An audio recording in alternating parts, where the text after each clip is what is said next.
Greetings, dear subscribers and casual listeners of my channel. The world of Harry Potter has given us a wide range of vivid characters, clever ones, simple ones, and those whose abilities we tend to underestimate.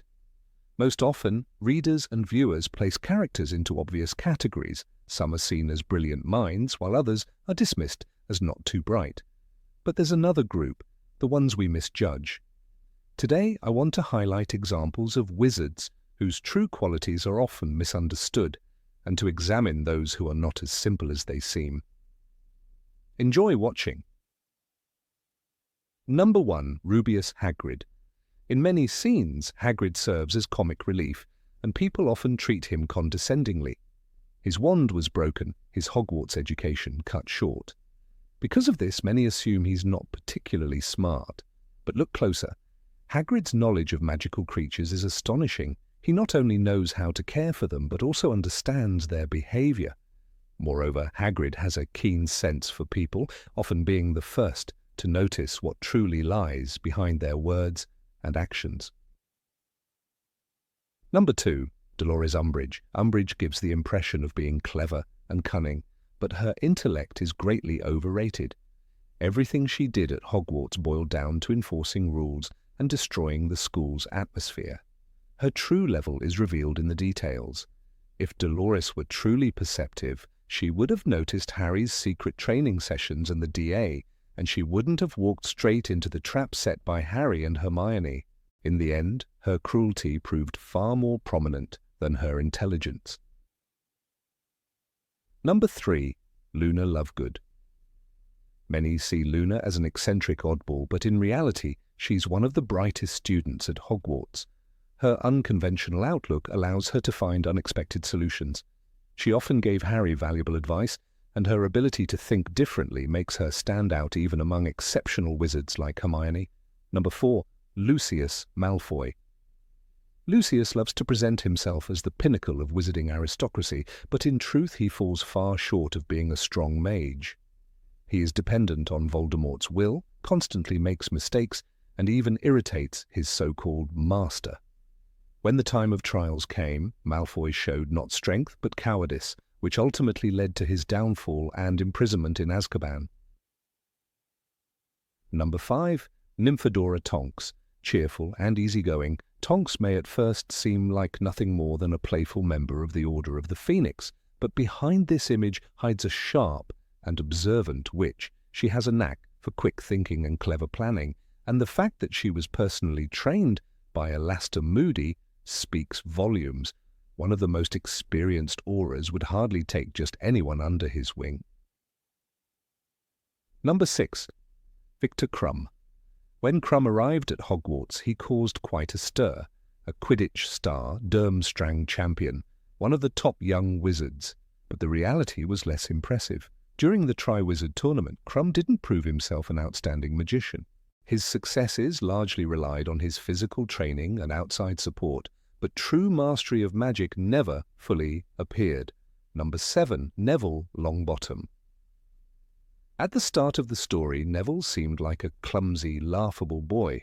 Few took him seriously, yet step by step he proved them wrong. He excelled in herbology, and many of his failures could be traced back to the fact that he was using someone else's wand for years.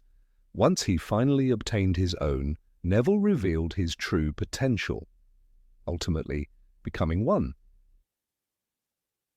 of Harry's most crucial allies in the final battle. Number 8. Sybill Trelawney. Sybill Trelawney was easy to laugh at. Her smoky classroom, her giant glasses, her trembling voice, all of it looked like a performance. Students rolled their eyes at her constant predictions of doom. Even Hermione dismissed her lessons as nonsense. But hidden in the fog of her theatrics was the truth that shaped the entire story. It was Trelawney who delivered the prophecy.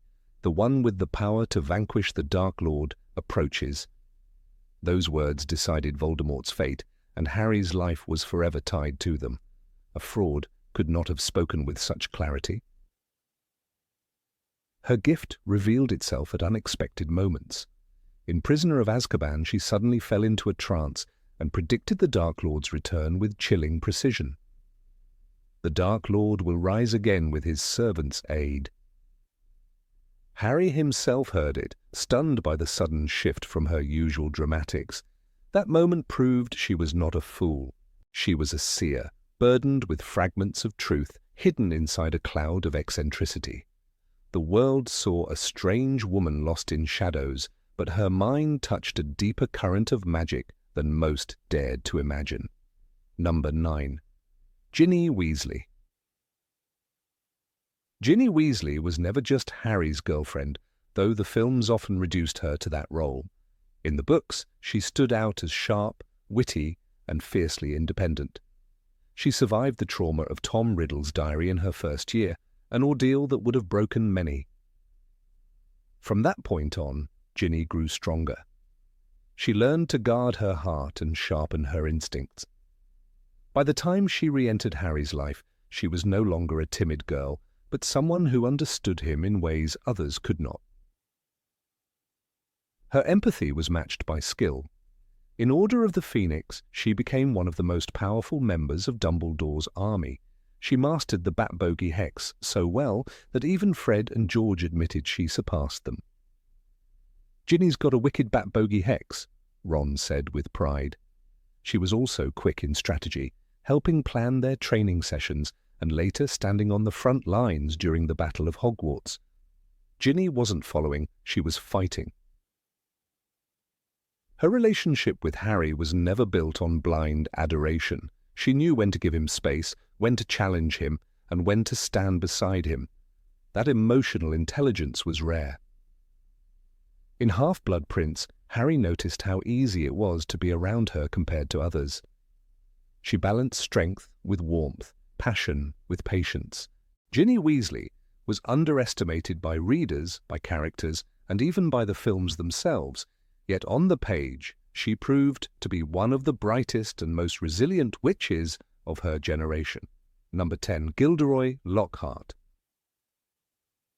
Gilderoy Lockhart stepped into Chamber of Secrets like a star on a stage. He signed books with a flourish, dazzled crowds with stories of trolls and werewolves, and smiled as if the world adored him. To many, he looked brilliant. But that brilliance was a trick of light. His so-called achievements were stolen from other witches and wizards, rewritten as his own. "Am I a book?" he once asked with a grin. In truth, he was nothing but pages filled with lies. His weakness became clear in the classroom.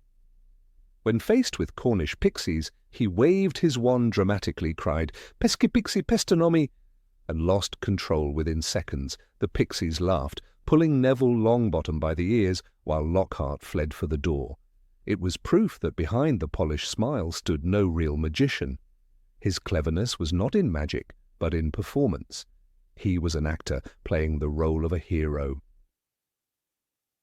The final mask broke in the chamber itself. Cornered with Harry and Ron, he tried to erase their memories with Ron's broken wand. "Say goodbye to your memories," he boasted. The spell backfired, erasing his own. In that moment, the fraud was complete.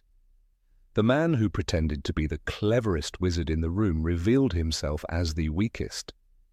Lockhart's story is not about intelligence, but about vanity dressed in fine robes. Number 11. Minerva McGonagall. Professor Minerva McGonagall carried herself with stern dignity. Her sharp eyes and clipped words made students tremble in class. To Harry, Ron, and Hermione she often seemed cold, a figure of discipline rather than warmth. But beneath that exterior was a teacher who saw potential others overlooked. When Harry received his first broomstick, it was McGonagall who insisted he join the Quidditch team. "You've got a natural talent, I never saw the like," she said.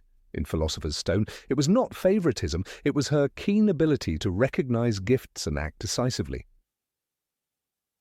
Her wisdom shone brightest in moments of crisis. During the Battle of Hogwarts, she did not hesitate. She brought the castle to life, commanding suits of armor with a booming spell. "Hogwarts is threatened! Man the boundaries! Protect us! Do your duty to our school!" Her voice carried authority, but it was also filled with resolve. In the chaos, her calm leadership gave others strength. That kind of clarity under pressure was intelligence sharpened by discipline. McGonagall also had a gift for fairness.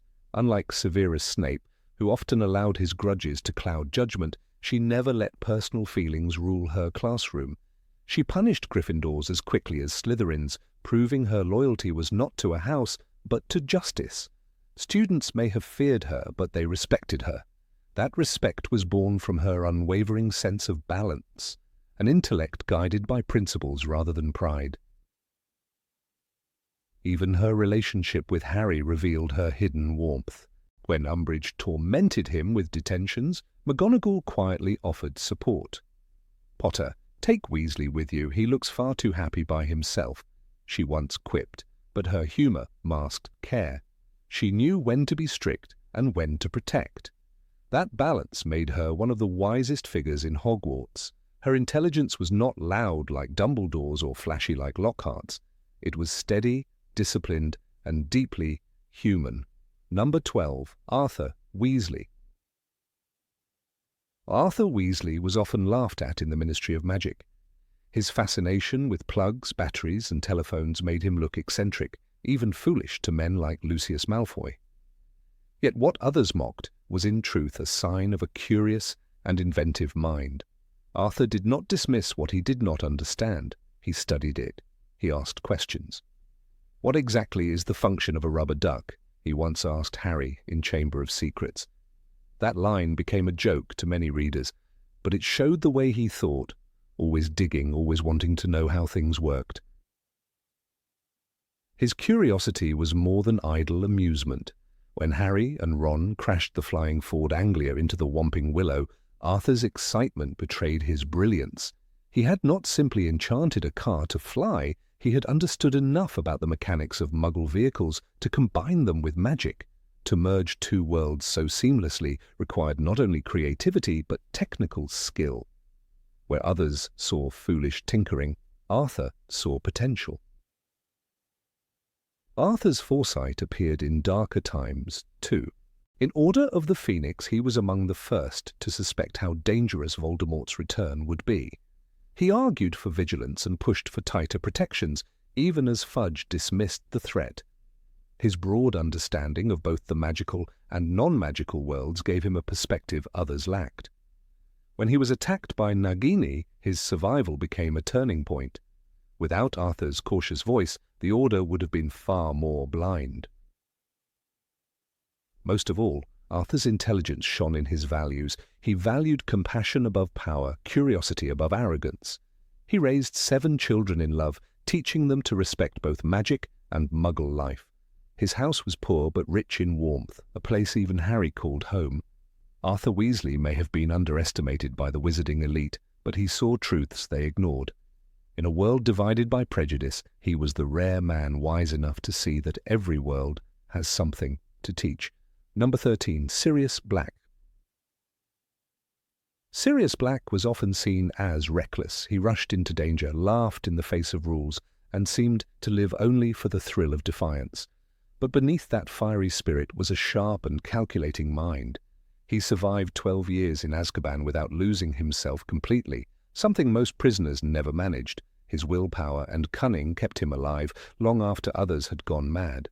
When he escaped, it was not luck. He transformed into his animagus form, a black dog, and slipped past the guards who could not sense him. "He's not a normal prisoner," Cornelius Fudge admitted in Prisoner of Azkaban. This was no foolish stunt. It was the work of a man who could find cracks in the strongest walls and exploit them. Sirius was driven by fury, but his escape was proof of careful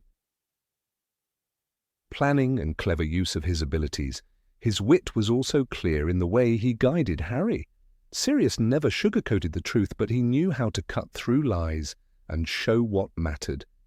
When Harry doubted himself in Order of the Phoenix, Sirius told him, "The world isn't split into good people and Death Eaters." It was a lesson of perspective, a wisdom hidden behind his hot temper. He could see shades of grey that others ignored, and he taught Harry to question the world around him. Even in battle, Sirius's mind was alive with strategy.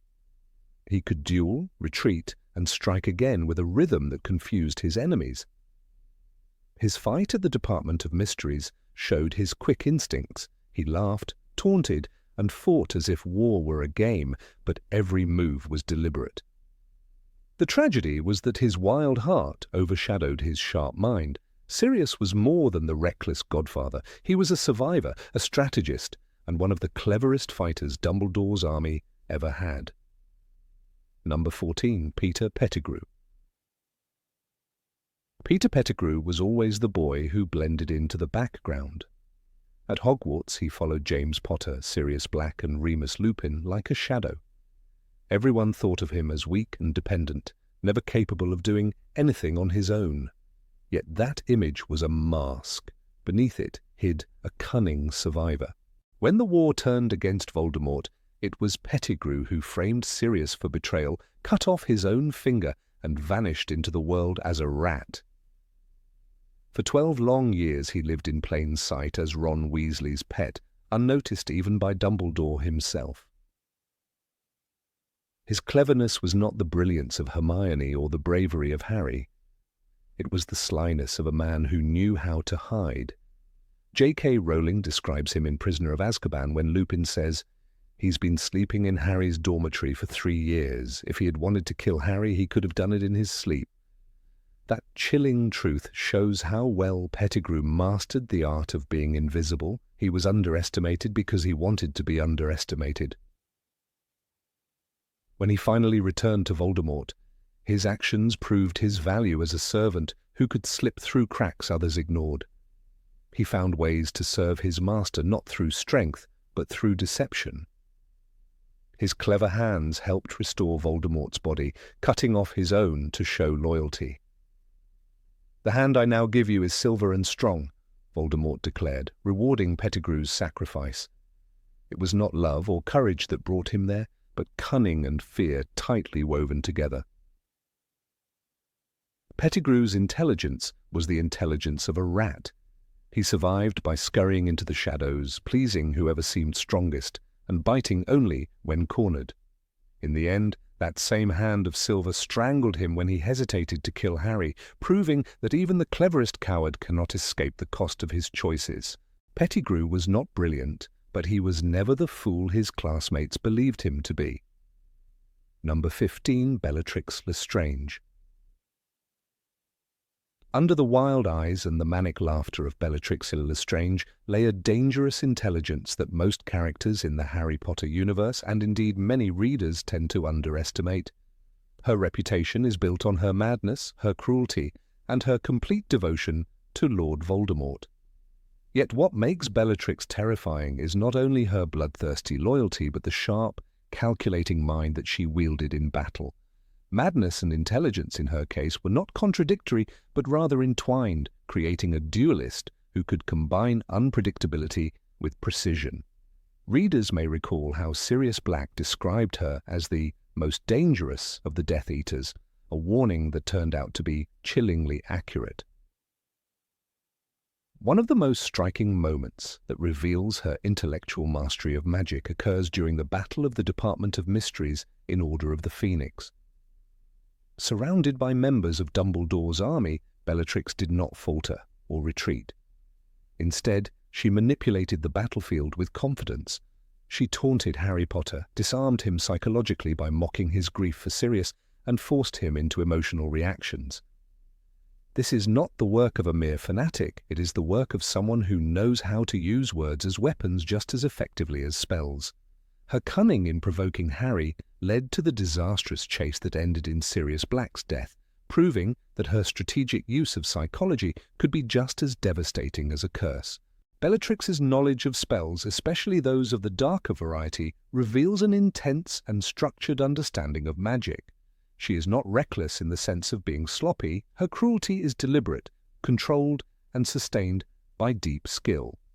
In Half-Blood Prince, J.K. Rowling allows the reader to glimpse her teaching Draco Malfoy and advising Narcissa, demonstrating that she was trusted with sensitive information and capable of guiding others. Her contempt for Snape's loyalty to Voldemort was not blind paranoia, but a suspicion based on her ability to read inconsistencies. She pressed him with sharp, targeted questions, showing she understood how to test loyalty through logic rather than emotion. In the duel at Hogwarts in Deathly Hallows, Bellatrix fought Hermione Granger, Ginny Weasley, and Luna Lovegood simultaneously. 3 of the brightest young witches of their generation, each of whom had proven themselves in countless battles, could not overcome her. The text notes Bellatrix was dueling 3 at once, Hermione, Ginny, and Luna, and they were overmatched. This is a direct acknowledgement from Rowling that Bellatrix's skill was on a higher level. Few characters in the entire saga could hold back 3 talented fighters at once, and Bellatrix did so with ferocity and precision. Her instinct for survival was always aligned with her mastery of offensive magic, blending agility, spellwork, and intuition. Her duel with Molly Weasley, however, shows how her arrogance, fueled by her confidence in her own intelligence and skill, could lead to her downfall. The battle had been described as a fierce clash. Bellatrix laughed the same exhilarated laugh as her cousin Sirius as she ducked and wove, still firing jinxes at Molly. She underestimated Molly, considering her a mere housewife, incapable of matching her magical abilities. Yet Molly's rage, born from maternal love, made her unpredictable, and Bellatrix did not anticipate such a force. Her intelligence allowed her to dominate most duels, but it also blinded her to certain emotional truths. She relied too heavily on control and tactical cruelty, and in that one instance, it was her undoing. It is worth remembering that Voldemort himself trusted Bellatrix more than almost any other Death Eater. While others schemed or betrayed, she remained loyal and indispensable. Voldemort valued loyalty, but he also valued results, and Bellatrix's presence at his side during critical battles suggests he considered her irreplaceable. During the attack on the Burrow, during the escape from Malfoy Manor, and in the final battle of Hogwarts, Bellatrix was always in the thick of combat. Voldemort would not have kept a reckless liability so close. He relied on her because she combined devotion with deadly competence. The way Bellatrix handled torture also demonstrates her intelligence in a twisted way. Her interrogation of Hermione at Malfoy Manor in Deathly Hallows was not random sadism, although it was filled with cruelty. She sought information about the sword of Gryffindor, attempting to confirm whether it was the true relic or a fake. Her questions were methodical, her suspicions grounded in logic. Although her frenzy made her brutal, her actions were not devoid of reason. She understood the symbolic and practical power of magical objects, and she tried to secure her master's advantage. In this scene, readers see the disturbing mix of mania and calculation that defines her character. Bellatrix also excelled in using fear as a weapon. During the events of Order of the Phoenix, she terrorized Neville Longbottom by invoking the torture of his parents, which she had personally carried out years earlier. She reminded him of their insanity at St. Mungo's, exploiting his emotional scars to weaken his courage. This was not simply cruelty, but a deliberate tactic to destabilize an opponent. A true tactician does not only cast spells, but knows how to break the will of the enemy. Bellatrix's cruelty was sharpened by an intellectual understanding of human weakness. In comparison to Harry Potter, who often succeeded through instinct, courage, and the protection of others, Bellatrix's victories came from refinement of skill and ruthless intellect. Harry himself admitted in Order of the Phoenix that he had to think quickly, move faster than he thought possible, just to stay alive against her. Harry embodied moral intelligence and intuition, whereas Bellatrix represented the darker side of cunning, a brain that functioned not for creation or compassion, but for destruction and terror. Their opposition symbolizes 2 very different forms of cleverness, one rooted in survival and hope, the other in domination and cruelty. Number 16, Albus Dumbledore. Underneath the glittering reputation of Albus Dumbledore lies a figure far more complicated than the legend his students believed in. To most, he seemed the embodiment of wisdom, a guiding light in the darkest of times, and the only man Voldemort ever feared. Yet when we peel back the layers of charm, eloquence, and clever maneuvering, a troubling picture emerges. His genius was undeniable, but so too was his penchant for secrecy, manipulation, and decisions that left others scarred in ways that could never be undone. The very brilliance that elevated him above others was often the same quality that made him reckless, self-assured, and tragically blind to the human consequences of his strategies. One of the clearest examples of Dumbledore's questionable brilliance appears in his treatment of Harry Potter himself. From the moment Harry entered the wizarding world, Dumbledore chose not to arm him with the truth, but to feed him carefully portioned fragments of information. It was only after years of loss, suffering, and betrayal that Harry discovered the full extent of Dumbledore's plans. "I cared more for your happiness than your knowing the truth," Dumbledore confessed in Harry Potter and the Order of the Phoenix. This statement, meant to sound like regret, actually exposes the root of his manipulative tendencies. He believed he could decide not only what Harry should know, but also when he should be allowed to grow into the truth. That choice, masked as wisdom, was in fact a form of control that shaped Harry's life in ways that were both heroic and cruel. The tragedies that rippled out from Dumbledore's decisions are not minor. Consider the death of Sirius Black. Harry was deliberately left in the dark about the prophecy, left to grapple with fragments and shadows rather than clarity. This withholding of knowledge led Harry into the Ministry of Magic, driven by the false belief that Sirius was in danger. The battle that followed cost Sirius his life, a loss that haunted Harry with guilt. Had Dumbledore chosen honesty earlier, had he trusted Harry with the weight of knowledge he was already bearing in every other sense, perhaps that night might have ended differently. Genius without openness became a poison, and Harry's godfather paid the price. Another stark example lies in the way Dumbledore handled the prophecy about Harry and Voldemort. He knew from the beginning that Harry was being prepared for sacrifice. The chilling phrase, "neither can live while the other survives," carried a destiny Dumbledore never fully revealed. Instead, he guided Harry down a path where every step was laced with mortal danger, knowing that one day the boy might need to die to defeat the Dark Lord. It is true that the prophecy was not of Dumbledore's making, but the way he wielded it reveals much about his approach. He saw Harry as both a child in need of protection and a pawn in a larger game of war. This contradiction defined him, simultaneously loving and calculating, protective yet exploitative, wise yet blind to the cruelty of his own strategy. Dumbledore's secrecy extended beyond Harry. Think of Severus Snape. Here was a man bound by a painful vow, living a half-life of shadows, despised by most and distrusted by many. Snape's life was consumed by atonement for a single act of betrayal, yet Dumbledore never truly released him from his chains.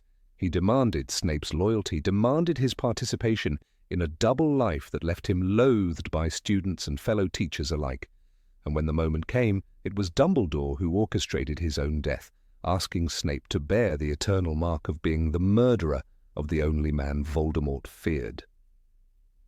In Harry Potter and the Deathly Hallows, Snape's fury is palpable when he confronts Dumbledore's memory through the pensive, "You have used me." That fury is not misplaced. Even the sharpest intellect can become cruel when it views human beings as pieces in a strategy rather than souls with lives of their own. Perhaps most haunting of all is the way Dumbledore's youthful arrogance cast long shadows over his later years. The history with Gellert Grindelwald is one he kept buried for decades. Together, as young men intoxicated by brilliance and ambition, they dreamed of a new order, one in which Muggles would be subjugated for the greater good. It was a phrase Dumbledore himself once embraced, and it speaks volumes about the flaws in his judgment. His failure to recognize the cost of such a dream led to the death of his sister, Ariana, in a duel that scarred him forever. This personal tragedy revealed his blind spot, a mind so absorbed by vision and theory that it forgot compassion and restraint. Even years later, his reluctance to confront Grindelwald until forced by circumstance shows a hesitation rooted in shame, guilt, and perhaps fear. Genius can create visionaries, but it can also blind them to the ruin that follows. The Triwizard Tournament is another episode that exposes the limits of Dumbledore's wisdom. While he did not directly orchestrate Harry's entrance into the competition, he allowed it to proceed despite the obvious dangers. A 14-year-old boy was forced into challenges meant for older, trained students. The justification was rules, contracts, and the unbreakable magic of the Goblet of Fire. Yet behind that formality, one wonders why Dumbledore, with all his authority, could not or would not intervene.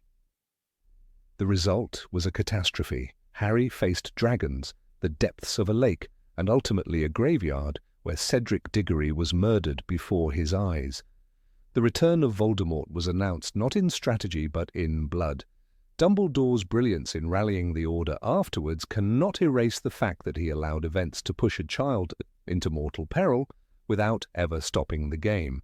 Number 17, Severus Snape. Severus Snape is perhaps the most misunderstood character in the Harry Potter saga, and it is through this misunderstanding that his intelligence often becomes hidden in plain sight. To Harry, Ron, and Hermione, Snape was the embodiment of cruelty, the teacher who seemed to relish in their failures, who unfairly favoured Slytherin students, and who always had a biting remark ready for every Gryffindor misstep. Yet, when we step back and examine the narrative more closely, Snape emerges not only as a tragic hero, but as a man of extraordinary intellect. His sharp mind, capacity for invention, and ability to play a long game of deception set him apart even in a world filled with remarkable wizards. His story challenges the notion that Harry was the cleverest of them all, for Snape's brilliance consistently shaped the path of the entire war against Voldemort. One cannot overlook Snape's contributions to the field of magic itself, especially in potions and spellcraft. Within the worn pages of the Half-Blood Prince's textbook, Harry discovered handwritten annotations that transformed ordinary recipes into works of near perfection. A simple instruction such as crush, not cut, the soporiferous bean in the draught of living death, led Harry to achieve results far superior to his classmates. This was not mere attention to detail, it was innovation born from experimentation and deep understanding of magical science. Harry himself admitted in Harry Potter and the Half-Blood Prince that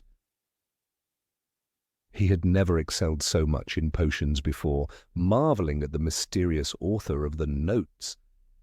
Snape had in effect left behind an academic legacy, one that displayed his genius in a way no professor's lecture could rival. Even beyond potions, Snape demonstrated an intellect that went further than mastery of existing knowledge. He created new spells, an achievement that requires both creativity and rigor. Among his inventions was the notorious curse Sectum Sempra, designed to wound an opponent as if slashed by an invisible sword. Another was Levicorpus, a jinx that could suspend a victim upside down by the ankle. These spells circulated among Hogwarts students as if they were fragments of arcane lore, yet they were the direct result of Snape's youthful brilliance. Unlike Harry, who largely depended on knowledge handed down by teachers, friends, or the Marauder's map, Snape carved out his own intellectual path. He shaped magic itself, leaving his fingerprint on the very fabric of wizarding education. But his genius was not confined to the classroom or laboratory. Snape was also a master strategist, someone capable of walking the razor's edge between two mortal enemies. He managed to gain Voldemort's trust, convincing the Dark Lord that his loyalty was unquestionable, while simultaneously operating as Dumbledore's most critical informant. To deceive Voldemort, a wizard described as the greatest legilimens of his time, required extraordinary cunning and emotional discipline. "The mind is not a book, to be opened at will and examined at leisure," Snape once told Harry in Harry Potter and the Order of the Phoenix, underscoring the depth of his skill in occlumency. Where others might falter under the probing eyes of a master of the dark arts, Snape's mind remained an impenetrable fortress.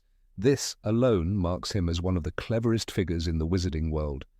The subtlety of Snape's intelligence becomes clearer when compared to Harry's own qualities. Harry possessed instinct, bravery, and an innate ability to act in moments of crisis. Yet, his survival often depended on luck or the guidance of others. In contrast, Snape thrived on foresight. When Harry accidentally discovered him speaking to Dumbledore on the astronomy tower, it became apparent that Snape had been carefully orchestrating his position for years. He was the double agent who could not afford a single mistake, the man whose every action had to withstand the scrutiny of both Dumbledore's wisdom and Voldemort's suspicion. His ability to maintain that delicate balance for so long is a feat of intellect rarely matched in the series. There is also the matter of his role in protecting Harry, even when he appeared to despise him. The layers of deception are staggering. To Harry, Snape was the constant antagonist. To Voldemort, he was a loyal servant. But in truth, his motivation came from the memory of Lily Potter. It required careful maneuvering to ensure that Harry remained alive while not betraying his cover. For instance, when Quirrell attempted to jinx Harry's broom during a Quidditch match in Harry Potter and the Philosopher's Stone, Snape muttered counter-curses under his breath, ensuring Harry's survival, even as the boy believed Snape himself was the culprit. Such moments demonstrate a brilliance that relied on subtlety. He saved Harry without ever letting him know, preserving both the secret of his loyalty and the safety of the child. The cruelty that Snape exhibited toward Harry and his classmates was itself part of his elaborate strategy. By establishing himself as the bitter, sarcastic professor who openly disliked the boy who lived, Snape deflected suspicion from Voldemort's followers. His harshness was a mask, one that allowed him to keep playing his dangerous role without detection. It is here that we see how Snape's intelligence extended into psychology. He understood perception, the manipulation of appearances, and the necessity of misdirection. His nastiness was not mere cruelty, it was theatre, a performance that shielded his true purpose from prying eyes. Number 18. Argus Filch. Of all the characters who wander the stone corridors of Hogwarts, few are judged more harshly than Argus Filch. The caretaker is often remembered for his sour face, his mutterings about chains and shackles, and his cat, Mrs. Norris, who prowled like an extension of his will. Yet behind the sneers and the bitter complaints lies a man who possessed a peculiar kind of intelligence, the sort that allowed him to survive in a world that constantly reminded him of what he lacked. Filch was a squib, unable to cast even the simplest spell, and still he managed to keep order in a castle bursting with rebellious magical children. That alone was no small accomplishment, for Hogwarts was not merely a school, it was a labyrinth alive with shifting staircases, trick doors, hidden rooms, and enchanted traps. A dull man could never have lasted there. One must look closer at how Filch operated. His eyes missed nothing, and his knowledge of the castle went far beyond what even many professors could boast. He knew the secret passageways Harry, Ron, and Hermione attempted to use in their adventures.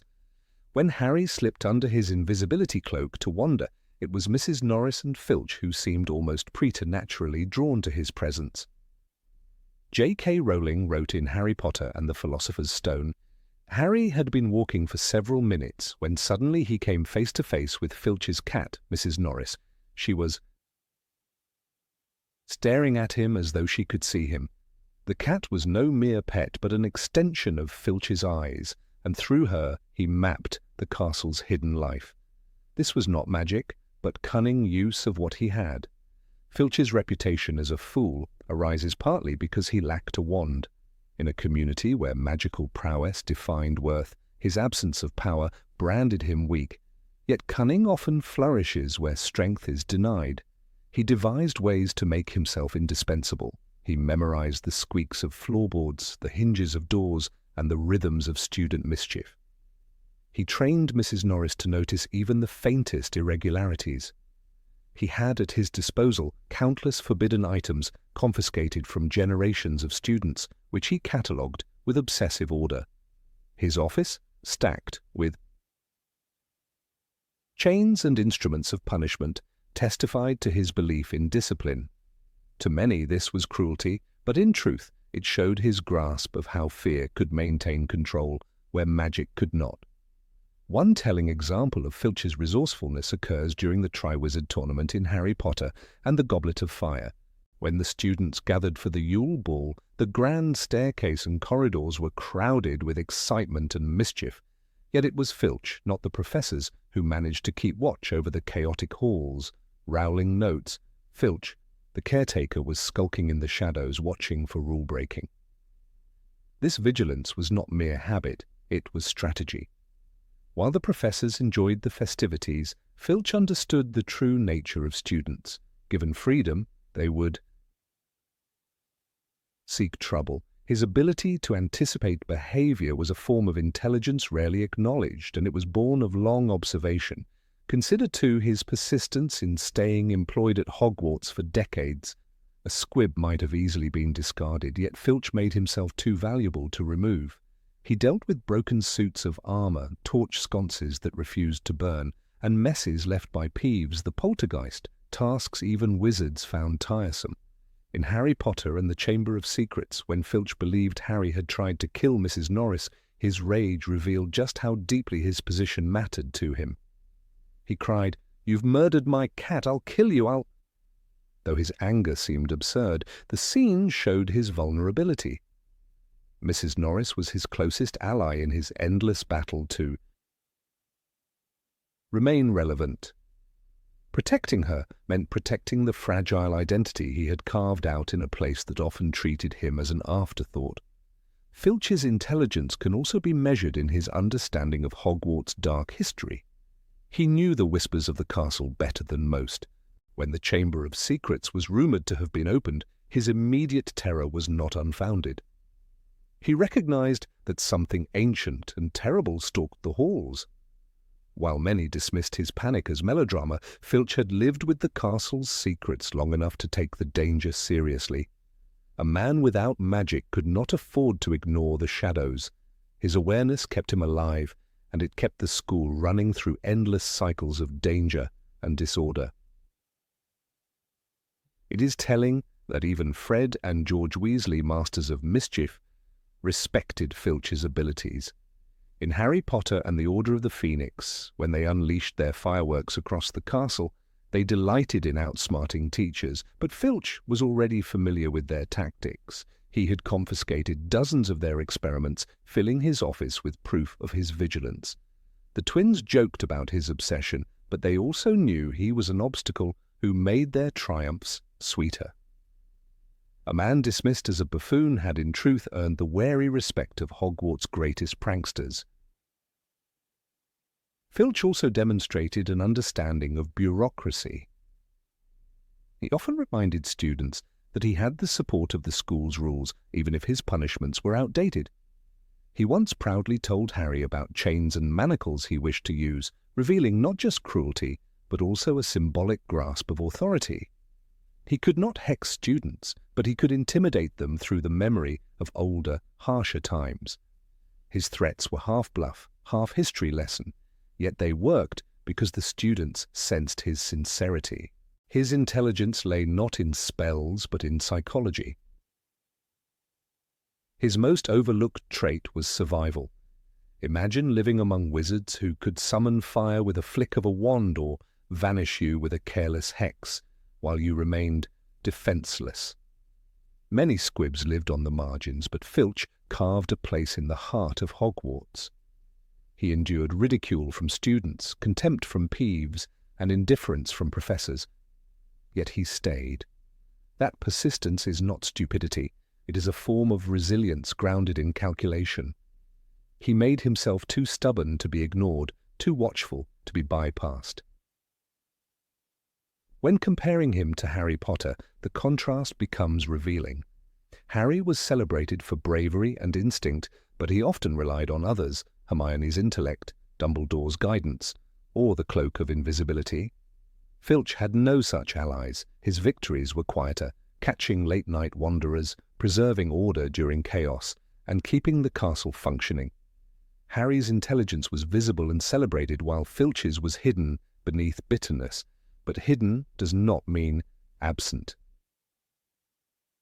Filch also mastered the art of suspicion.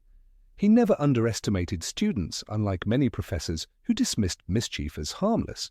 In Harry Potter and the Half-Blood Prince, when the school braced for attacks from Death Eaters, Filch was tireless in checking bags, questioning motives, and patrolling the halls. Though others laughed at his paranoia, it was his vigilance that represented the instincts of survival. To live as a squib in a dangerous time required a mind attuned to threat. He could not duel, so he watched. He could not defend, so he anticipated. Another telling moment is his attempt to learn magic through the Quickspell correspondence course, as revealed in Chamber of Secrets.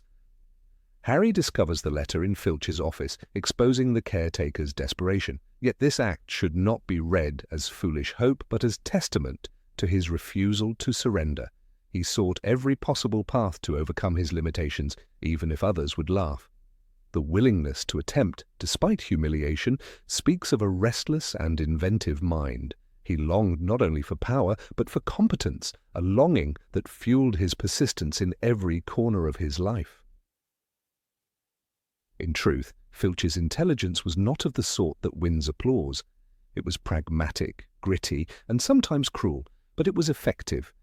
He knew that in order to endure, he had to bend rules, rely on Mrs. Norris, intimidate students, and seize every scrap of authority he could muster.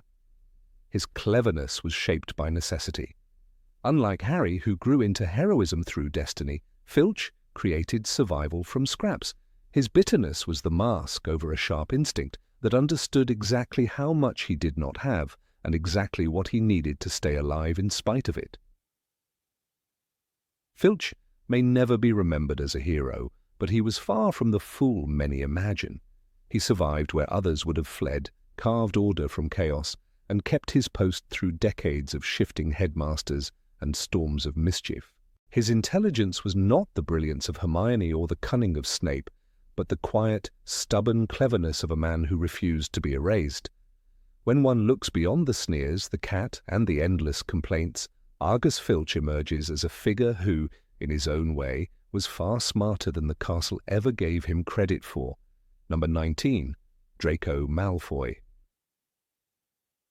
Harry Potter has always been presented as the boy who triumphed against impossible odds, yet readers often debate whether his success is rooted in true intelligence or in the fortunate protection of others. He survived the killing curse as an infant, found himself shielded by the loyalty of friends like Hermione Granger and Ron Weasley, and benefited from the guidance of Albus Dumbledore. But beneath that story lies a subtle question. Was Harry sharper than he appeared, or was Draco Malfoy his rival, the one whose intellect was consistently underestimated? The tension between these two characters reaches its most dramatic peak in Harry Potter and the Half-Blood Prince, where Draco, a boy once dismissed as nothing more than a sneering aristocrat, reveals a mind capable of deception, strategy, and frightening ingenuity.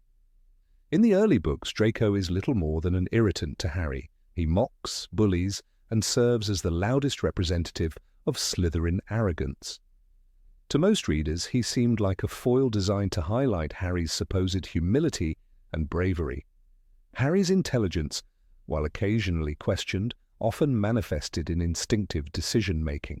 In the Philosopher's Stone, he solved Snape's potion riddle with the help of Hermione, but he had the courage to continue when others froze. That pattern repeated itself.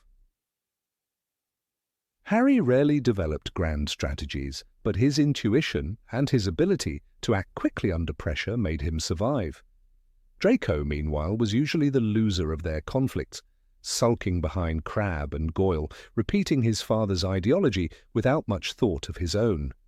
The stage seemed set, Harry the clever underdog, Draco the foolish antagonist, and yet that neat dichotomy begins to crumble as the series matures.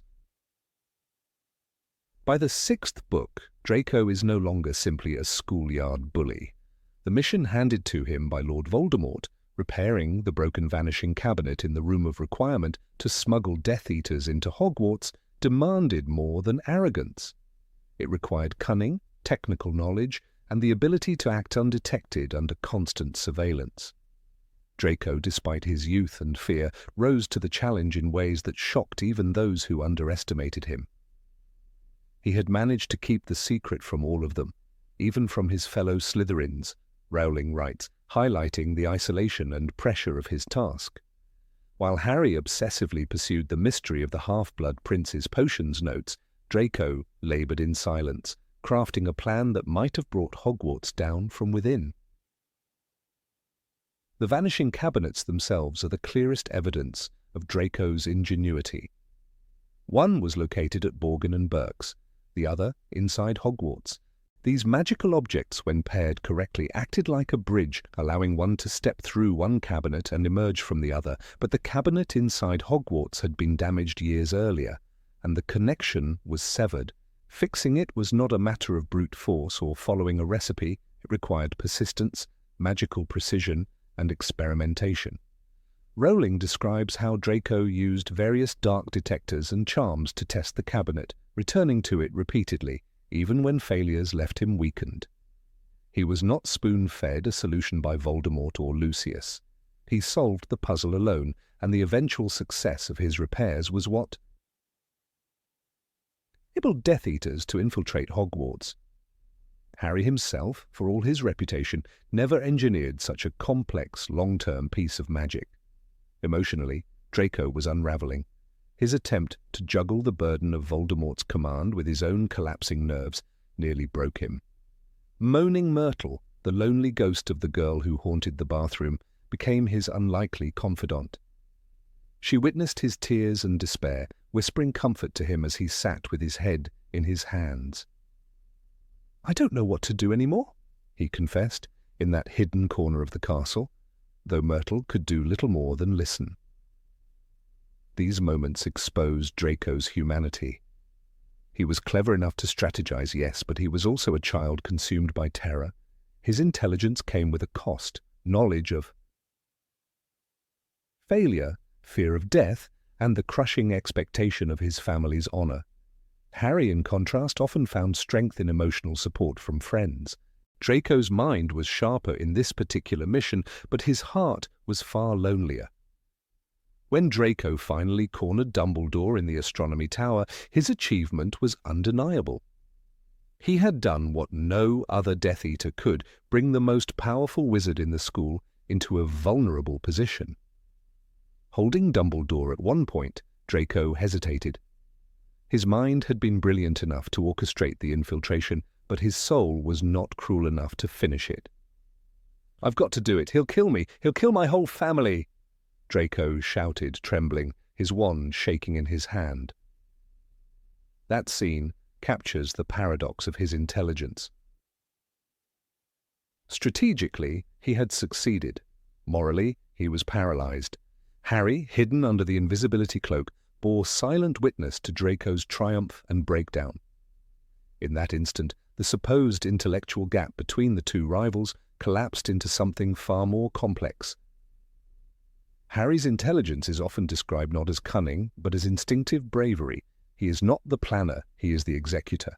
Consider his decision in the Goblet of Fire to share the Triwizard Cup with Cedric Diggory. It was an impulsive choice, guided by fairness rather than strategy, and it led both of them into Voldemort's trap. In the Order of the Phoenix, he rushed to the Ministry of Magic, convinced Sirius was in danger, ignoring Hermione's warnings. His recklessness caused the death of his godfather. Yet in the Binti Half-Blood Prince, his obsessive suspicion of Draco was correct. He's up to something. He's a Death Eater. Harry insisted repeatedly, but even Ron and Hermione dismissed his claims. Here, Harry's insight shone through, though he lacked proof until the climax. His mind, though less subtle, had an instinct for danger. But compared to Draco's painstaking work on the cabinet, Harry's intelligence was reactive, not proactive. It is also worth noting that Harry's greatest academic success came not from his own brilliance, but from the notes of Severus Snape, the true half-blood prince. The textbook he used in potions class, annotated with corrections and improvements, allowed him to outperform Hermione and earn Slughorn's admiration. Harry followed directions scribbled by another, becoming the star pupil. His triumphs in that subject were borrowed intelligence, not his own. Draco, meanwhile, relied on his own research and determination to fix the vanishing cabinet. This contrast is striking. Harry excelled by accident, Draco by labour. However, to reduce the question of intelligence to technical skill is misleading. Harry's strength lies in understanding people, in inspiring loyalty, and in acting decisively when hesitation could mean death. His victory over Voldemort was not achieved through superior magical theory, but through self-sacrifice, trust in others, and an unshakable moral compass. Draco's intelligence, cunning though it was, nearly consumed him because it was bound to fear and coercion. Harry, though less scheming, used his instincts and courage to shape events toward good. The two forms of intelligence, cunning strategy and moral intuition, stand in tension but also complement each other. Draco's journey illustrates that intelligence is not always accompanied by wisdom. His plan worked, but he had no exit strategy, no emotional resilience to withstand the consequences. Harry, who often stumbled into victories, displayed wisdom when it mattered most, accepting mortality in the Forbidden Forest, surrendering to Voldemort so others might live. In this sense, Draco's intellect was dazzling but brittle, while Harry's instincts were humble yet enduring. The contrast between them enriches the narrative. It suggests that the smartest person in the room is not necessarily the one who achieves the most lasting victories. Yet readers cannot deny the chilling effectiveness of Draco's actions. Without his work, the Death Eaters would not have entered Hogwarts. Without his ability to hide his mission, Dumbledore would not have been cornered. Draco's ingenuity altered the course of the war, even if he did not strike the final blow. This was not the work of a foolish schoolyard rival, but of a boy forced into the role of conspirator, adapting with creativity far beyond what anyone had expected. He's been trying to mend that broken cabinet all year, Harry realized too late, as the truth unfolded. The revelation stunned him precisely because it shattered his assumptions about Draco's supposed incompetence. The debate over who was truly smarter misses the subtle truth that Rowling's narrative does not reward cleverness alone. It rewards resilience, moral clarity, and the ability to bear responsibility. Draco possessed intellect but lacked the heart to wield it well. Harry possessed instinct, often appearing reckless, but his choices were rooted in values that outlasted Voldemort's terror. Each boy embodied a different form of intelligence, and both were underestimated in different ways. Harry's simplicity masked a moral wisdom beyond his years. Draco's arrogance disguised a calculating mind that nearly brought Hogwarts to ruin. By examining their parallel arcs, one sees that Rowling did not create Harry as the cleverest wizard, nor Draco as the stupidest rival. Instead, she positioned them as mirrors, Harry's bravery against Draco's cunning, Harry's instinct against Draco's strategy, Harry's moral clarity against Draco's moral paralysis. The real genius of the series lies in showing how intelligence without compassion becomes destructive, while compassion without calculation may stumble, but ultimately prevails. In the end, Draco was smarter than readers gave him credit for, but Harry was wiser in ways that determined the fate of the wizarding world. Number 20. Molly Weasley. Molly Weasley was always presented as the warm centre of the Burrow, the bustling home of the Weasley family. To many readers, her first impression came with her fussing over Harry on platform 9 3/4, teaching him how to reach the Hogwarts Express. At a glance, she appeared to be nothing more than a mother overwhelmed by 7 children, balancing chores, knitting jumpers, and worrying about school books.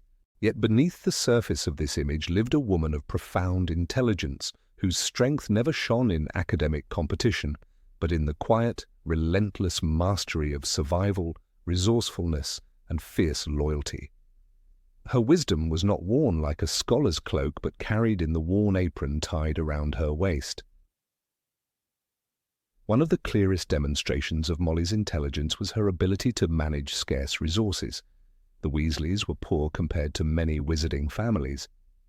Ron's embarrassment over his second-hand robes and hand-me-down wand reflected this reality, but Molly turned that poverty into a lesson of endurance.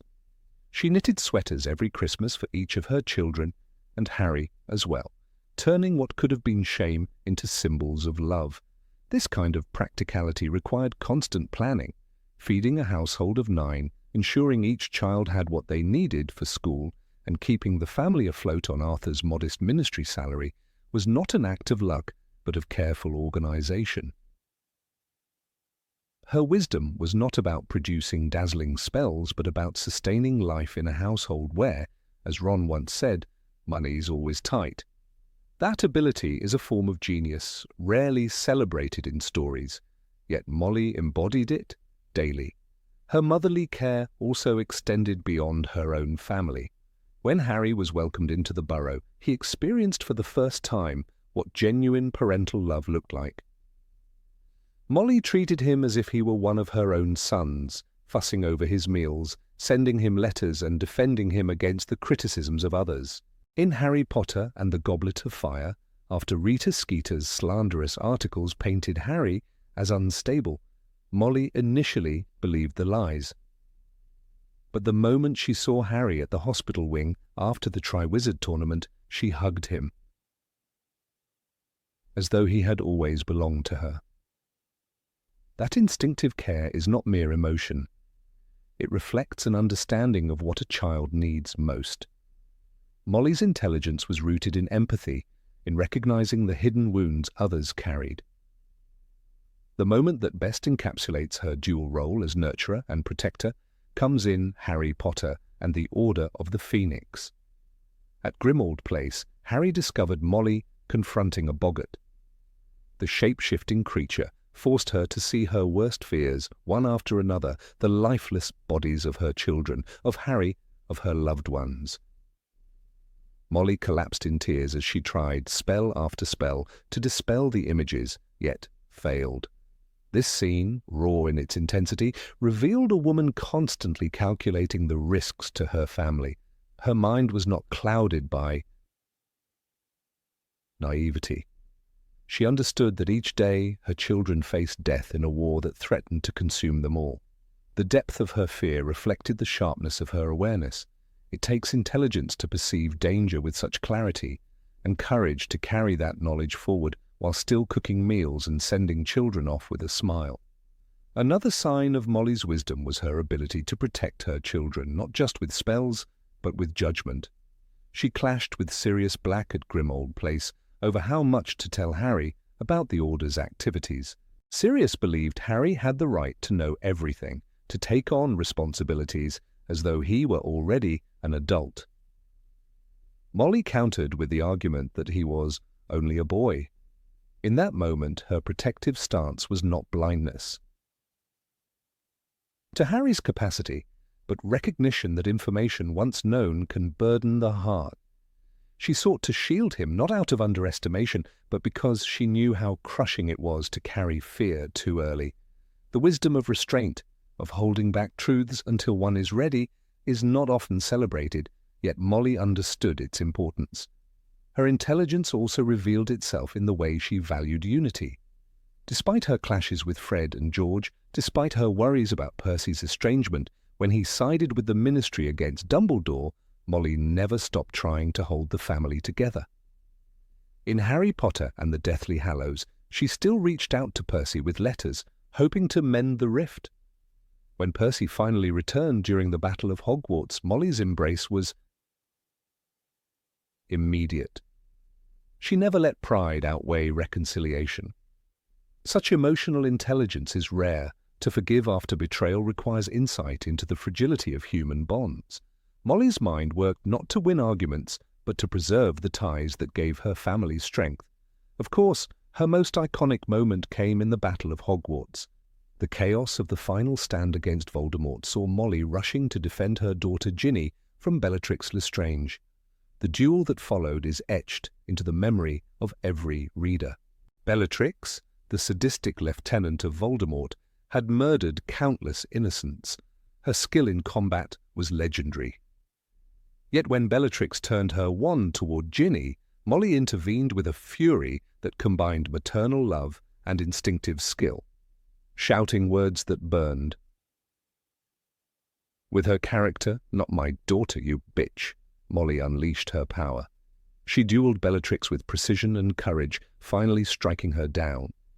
This was not the victory of a reckless fighter, but the triumph of a strategist who had spent years understanding when to act and when to protect. It was the wisdom of patience released in a single, decisive strike. That duel also proved that Molly's intelligence was never about seeking recognition. She did not parade her skill or boast of her magical knowledge. Her power remained hidden until the moment it was necessary. Unlike Bellatrix, who revelled in cruelty and spectacle, Molly fought only for the protection of her child. Intelligence is not only in what one knows, but in how one chooses to use knowledge. Molly embodied that. Balance. Holding back until the moment of truth demanded her strength. In defeating Bellatrix, she demonstrated that intellect and heart combined create the kind of power no dark witch could overcome. Her magic itself reflected her intelligence. Molly's spells were often domestic, enchanting knitting needles to work by themselves, cooking with a flick of her wand, sending letters through the air. At first, these seemed mundane compared to the charms and hexes taught at Hogwarts. Yet in reality, they showcased a mastery of applied magic. It takes ingenuity to enchant tools to perform everyday labor, freeing time for other duties. This kind of magic reveals a mind that sees efficiency where others see drudgery. What appears simple is often more difficult because it requires constant adjustment and creativity. Molly's magic was a testament to her practicality, the kind of intelligence that sustains rather than dazzles. The contrast between Molly and other mothers in the series further illustrates her uniqueness. Narcissa Malfoy, for example, cared deeply for Draco, but wielded her influence through manipulation and social status. She lied to Voldemort to protect her son, but her life revolved around ambition and reputation. Molly, on the other hand, built her strength from humility and sacrifice. Where Narcissa's intelligence was rooted in cunning, Molly's was rooted in resilience. She was not wealthy, she did not command respect through lineage, and yet her family stood united behind her. The difference is telling. Intelligence expressed through love often proves stronger than intelligence expressed through fear. Her children themselves reflected the fruits of her wisdom. Bill became a skilled curse-breaker for Gringotts, Charlie a dragon expert in Romania, Fred and George successful entrepreneurs, Ron a loyal friend and fighter, Ginny a talented witch and professional Quidditch player. Each child carried pieces of her teaching, the work ethic, the courage, the determination to make something out of little. Even Percy, who temporarily strayed, eventually returned to the family values Molly had instilled. To raise such diverse and capable children while enduring financial struggle required not just patience, but intelligence of the highest order. Even her relationship with Arthur Weasley revealed her wisdom. Arthur was eccentric, often fascinated by Muggle inventions and prone to distraction. Molly balanced his quirks with grounded practicality. She managed the household in ways that compensated for Arthur's absent-mindedness, ensuring that the family never fell apart. Yet she never diminished him. She respected his interests, argued with him when needed, and stood as his equal. That ability to create balance within a marriage is a sign of intelligence often overlooked. Molly understood partnership, and in that partnership her family found stability. The war against Voldemort revealed how crucial Molly was to the wider wizarding community. She opened her home to Harry, Hermione, and others. The burrow became a sanctuary not only for her own children but for those in need. Her wisdom allowed her to see beyond blood and lineage. She knew that survival required solidarity, and she built it by treating outsiders as kin. Her table was always open, her hearth always warm. Intelligence lies not only in strategy but in the building of alliances, and Molly wove hers quietly, stitch by stitch. Molly's story teaches that brilliance does not always come from books or battles. Hermione Granger's intellect was undeniable, dazzling in every classroom, yet Molly's wisdom operated in a different register. It was lived experience, resilience under pressure, and instinctive understanding of human need. When Harry once reflected that Hogwarts was the first and best home he had ever known, he might just as well have been speaking of the burrow. Molly created that space of belonging. Her genius lay in making a chaotic household into a fortress of love, where even a boy who had slept in a cupboard under the stairs could find safety. In the end, Molly Weasley stands as proof that true intelligence is not only about knowledge, but about how one uses it to protect, to nurture, and to endure. Her battle cry against Bellatrix was not simply anger, it was the crystallization of years of hidden strength. In her hands, intelligence became love, sharpened into action, resilience wrapped in warmth. She was underestimated by many, dismissed as merely a mother. Yet it was this very role, lived with unshakable resolve, that revealed her as one of the most brilliant characters in the wizarding world. Number 21, Cornelius Fudge. Of all the characters who walked the corridors of the Ministry of Magic, none carried such a facade of cleverness while hiding such an unstable core as Cornelius Fudge. On the surface, he dressed like the picture of authority, always clutching his lime-green bowler hat and wearing the expression of a man convinced that he alone held the strings of power. To the public, he was the Minister of Magic, who brought order, who negotiated with goblins, and presided over the World Cup, who claimed to keep Wizarding Britain safe from the dangers of instability. Yet behind that polished surface was a man undone by his own fear, a politician whose refusal to confront reality nearly tore apart the fragile defences of the wizarding world. The contrast between his perceived brilliance and his true limitations makes Fudge a figure of tragic irony. He seemed to be smarter than he was, while Harry Potter, often dismissed as reckless and naive, proved again and again to see truths that the minister could not. It is most striking to examine the moment when Fudge first confronted undeniable proof of Voldemort's return at the end of the Triwizard Tournament. Harry, battered and grief-stricken, recounted the resurrection of the Dark Lord in the graveyard of Little Hangleton. Dumbledore listened with grave attention, acting instantly to secure allies, to prepare the Order of the Phoenix, to spread warnings. Fudge, on the other hand, reacted not with urgency, but with denial. "He's not back, he can't be," he insisted in Harry. Potter and the Goblet of Fire. His refusal to believe was not born of reason, but of fear, the fear that admitting Voldemort's return would destabilize his power, send the public into panic, and force him to act in ways that might expose his weaknesses.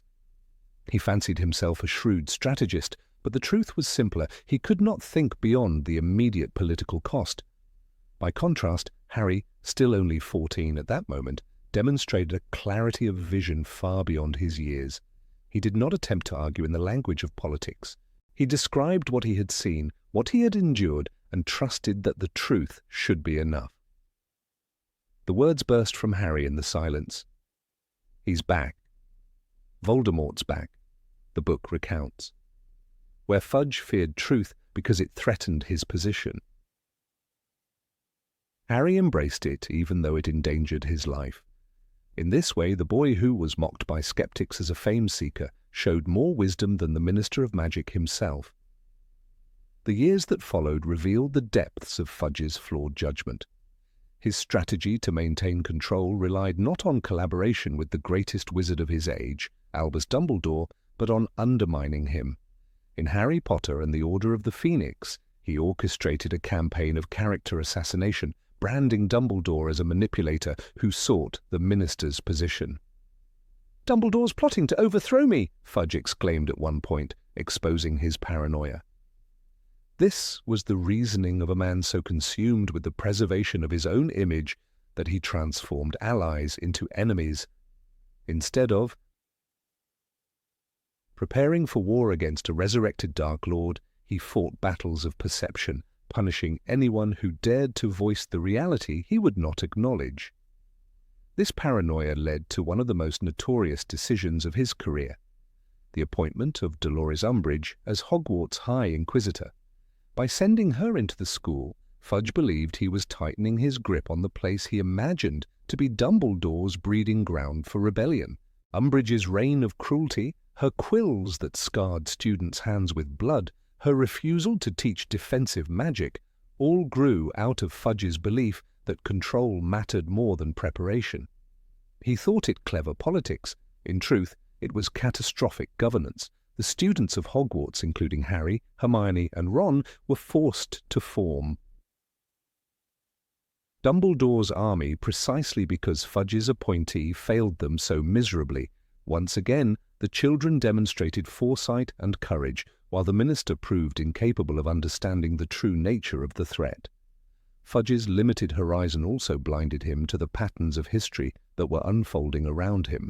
He had been warned countless times of the Death Eaters' return, of their alliances and secret gatherings, but chose instead to view each warning as a political inconvenience. When Sirius Black escaped Azkaban, Fudge dismissed deeper questions about how the escape could have occurred. He preferred the narrative that Black was a lone madman rather than a sign of Voldemort's influence. When Dementors attacked Harry and Dudley in Order of the Phoenix, Fudge preferred to prosecute Harry for underage magic than to confront the terrifying question of why Dementors would act without ministry sanction. Each time, the minister congratulated himself on his decisiveness, while ignoring the obvious truths that even a teenager could piece together. The irony, of course, lies in the fact that Fudge genuinely considered himself a master of cunning politics. He believed his denial would buy him peace, that his repression of dissent would create stability, that his attacks on Dumbledore would secure his throne. In reality, each decision brought chaos closer.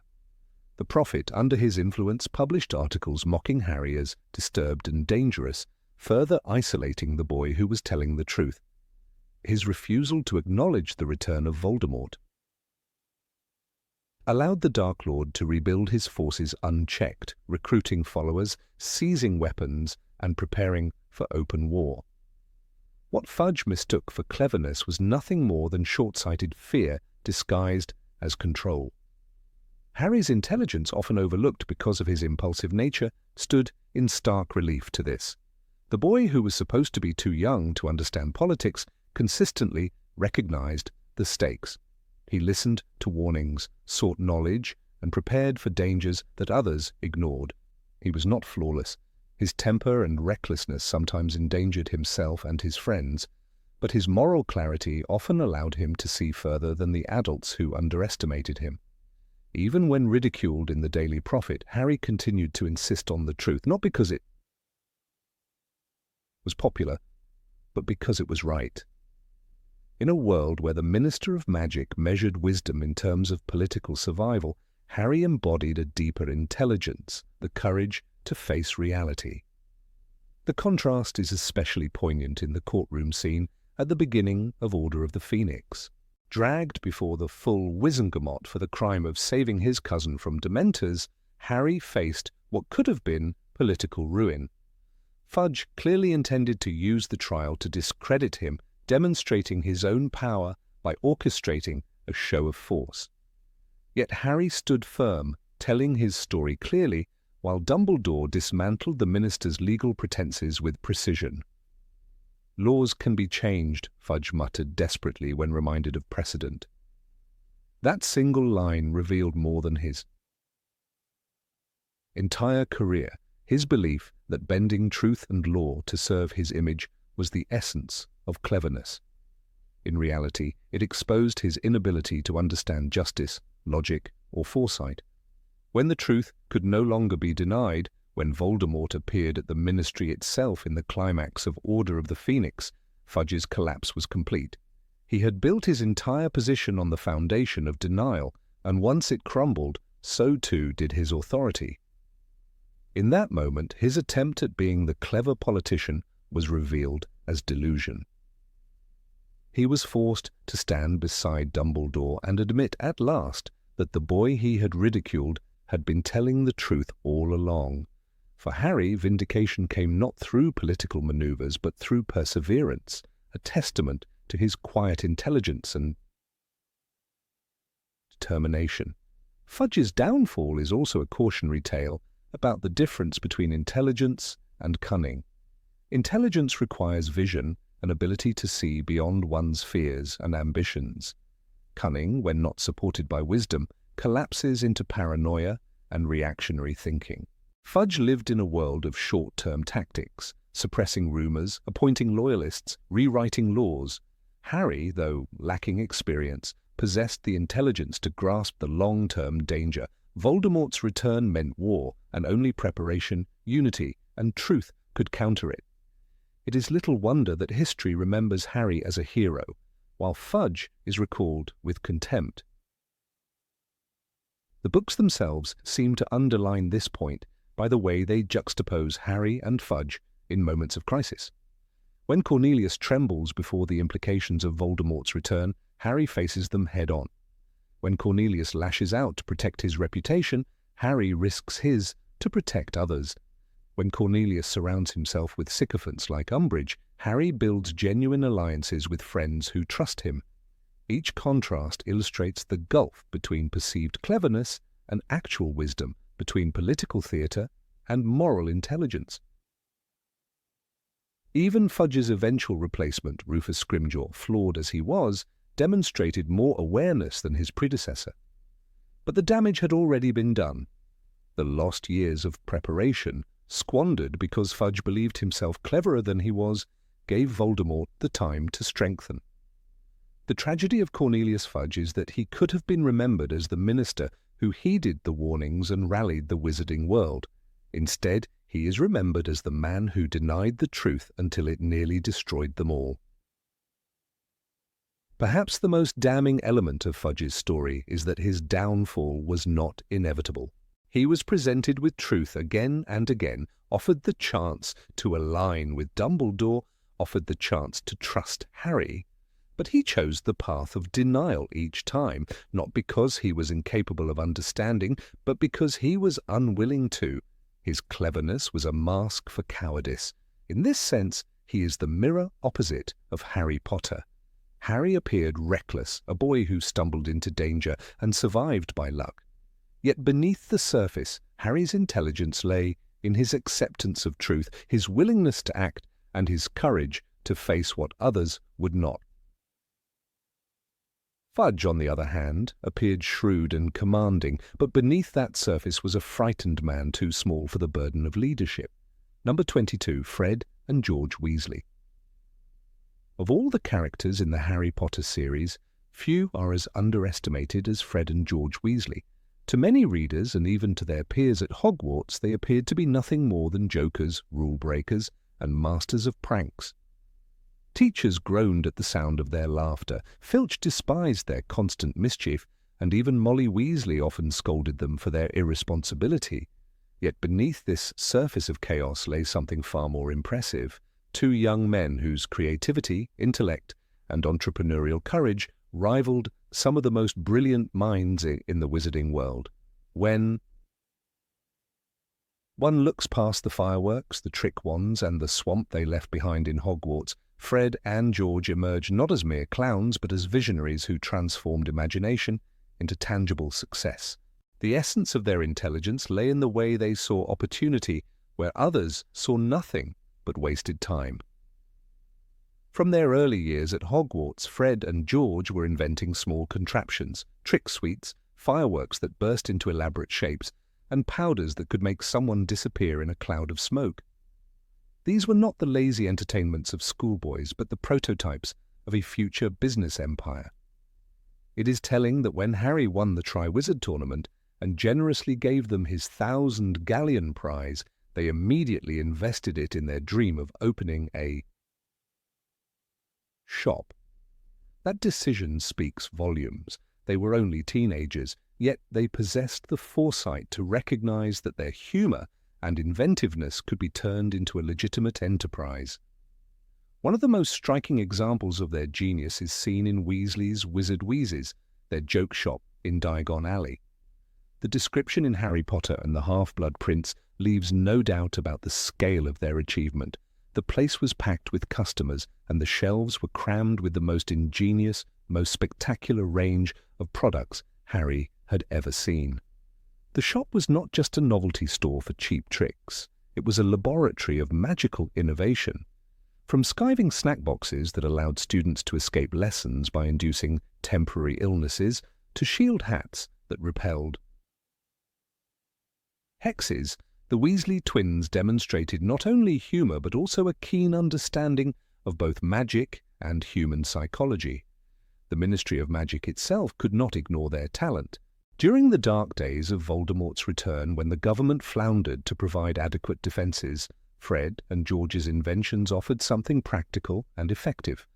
Their line of defensive products, including Peruvian instant darkness powder and shield cloaks, became highly sought after, even surpassing the Ministry's own supply of protective charms.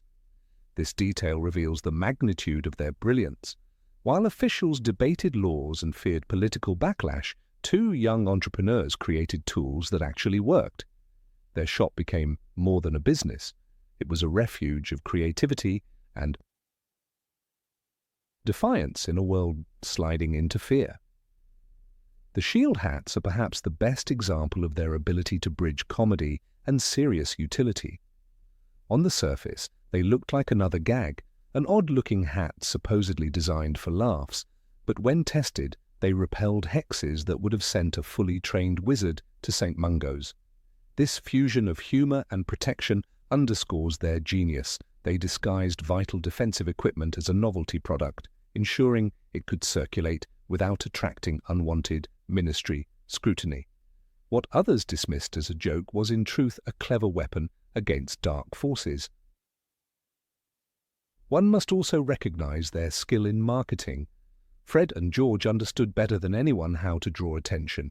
Their grand escape from Hogwarts in Harry Potter and the Order of the Phoenix was not just rebellion against Dolores Umbridge, but a calculated performance that immortalized their names. They left behind a swamp that even Flitwick, one of the most skilled professors, admired enough to preserve a small corner of it as a monument. More importantly, their dramatic flight on broomsticks through the corridors, releasing fireworks that spelled chaos, became free advertising for their talents. By the time they opened their shop, their reputation had already spread across the wizarding world. Even within the Weasley family, Fred and George stood out for their independence. Ron, their younger brother, often worried about money, and Percy pursued respectability through rigid rule-following. Fred and George, however, had the courage to defy expectations. Their mother hoped they would pursue stable careers at the Ministry, yet they chose risk and uncertainty. Their success is a lesson in the value of following one's instincts. When others doubted them, they remained steadfast, confident that their vision of laughter and mischief had a place in a world dominated by fear. It is important to remember how their inventions required profound magical skill. To create a sweet that could induce vomiting for precisely 15 minutes, or a powder that could block all light in a confined area, is not the work of amateurs. These are feats of potion-making, spellcrafting, and enchantment that rival the curriculum of Hogwarts' most advanced classes. The twins may not have received top marks in traditional exams, but their abilities far outstripped book knowledge. As Hermione herself admitted with reluctant admiration, they don't get enough credit for their brains. That acknowledgement from one of the brightest students at Hogwarts is telling. The contrast with Harry Potter himself is also revealing. Harry, though often regarded as brave and resourceful, did not demonstrate the same inventive brilliance as Fred and George. His victories depended more on loyalty, courage, and instinct than on intellectual creation. Fred and George, by comparison, built something lasting through their minds. While Harry defeated Voldemort, the twins built a business empire that would outlive them. Their form of intelligence was quieter, less celebrated, but no less important to the survival and morale of the wizarding world. Tragedy, of course, shadows their story. Fred's death during the Battle of Hogwarts cut short one half of the most remarkable partnership in the series. In that moment, readers felt not only the loss of a beloved character, but also the destruction of a unique creative force. Fred and George together embodied the magic of possibility, the belief that humor could resist tyranny, that laughter could coexist with fear. George's grief afterward is never fully explored in the books, but the implication is clear. Half of his genius, half of his very identity, was gone. That loss underscores how extraordinary their bond and their shared achievements had been. Their role in the resistance against Umbridge deserves special recognition. In Order of the Phoenix, while Harry struggled to form Dumbledore's army, Fred and George's constant subversions of Umbridge's authority became acts of rebellion in themselves. When they filled the skies with fireworks that roared and exploded in the shape of dragons, they gave the students of Hogwarts something more valuable than entertainment: hope. In a castle suffocating under censorship and cruelty, the twins reminded everyone that resistance could be joyful and irreverent. Their mischief became a weapon sharper than fear. Their willingness to risk everything also sets them apart. Quitting Hogwarts before graduation was not an act of laziness, but a bold rejection of conformity. They refused to let a repressive system dictate their future.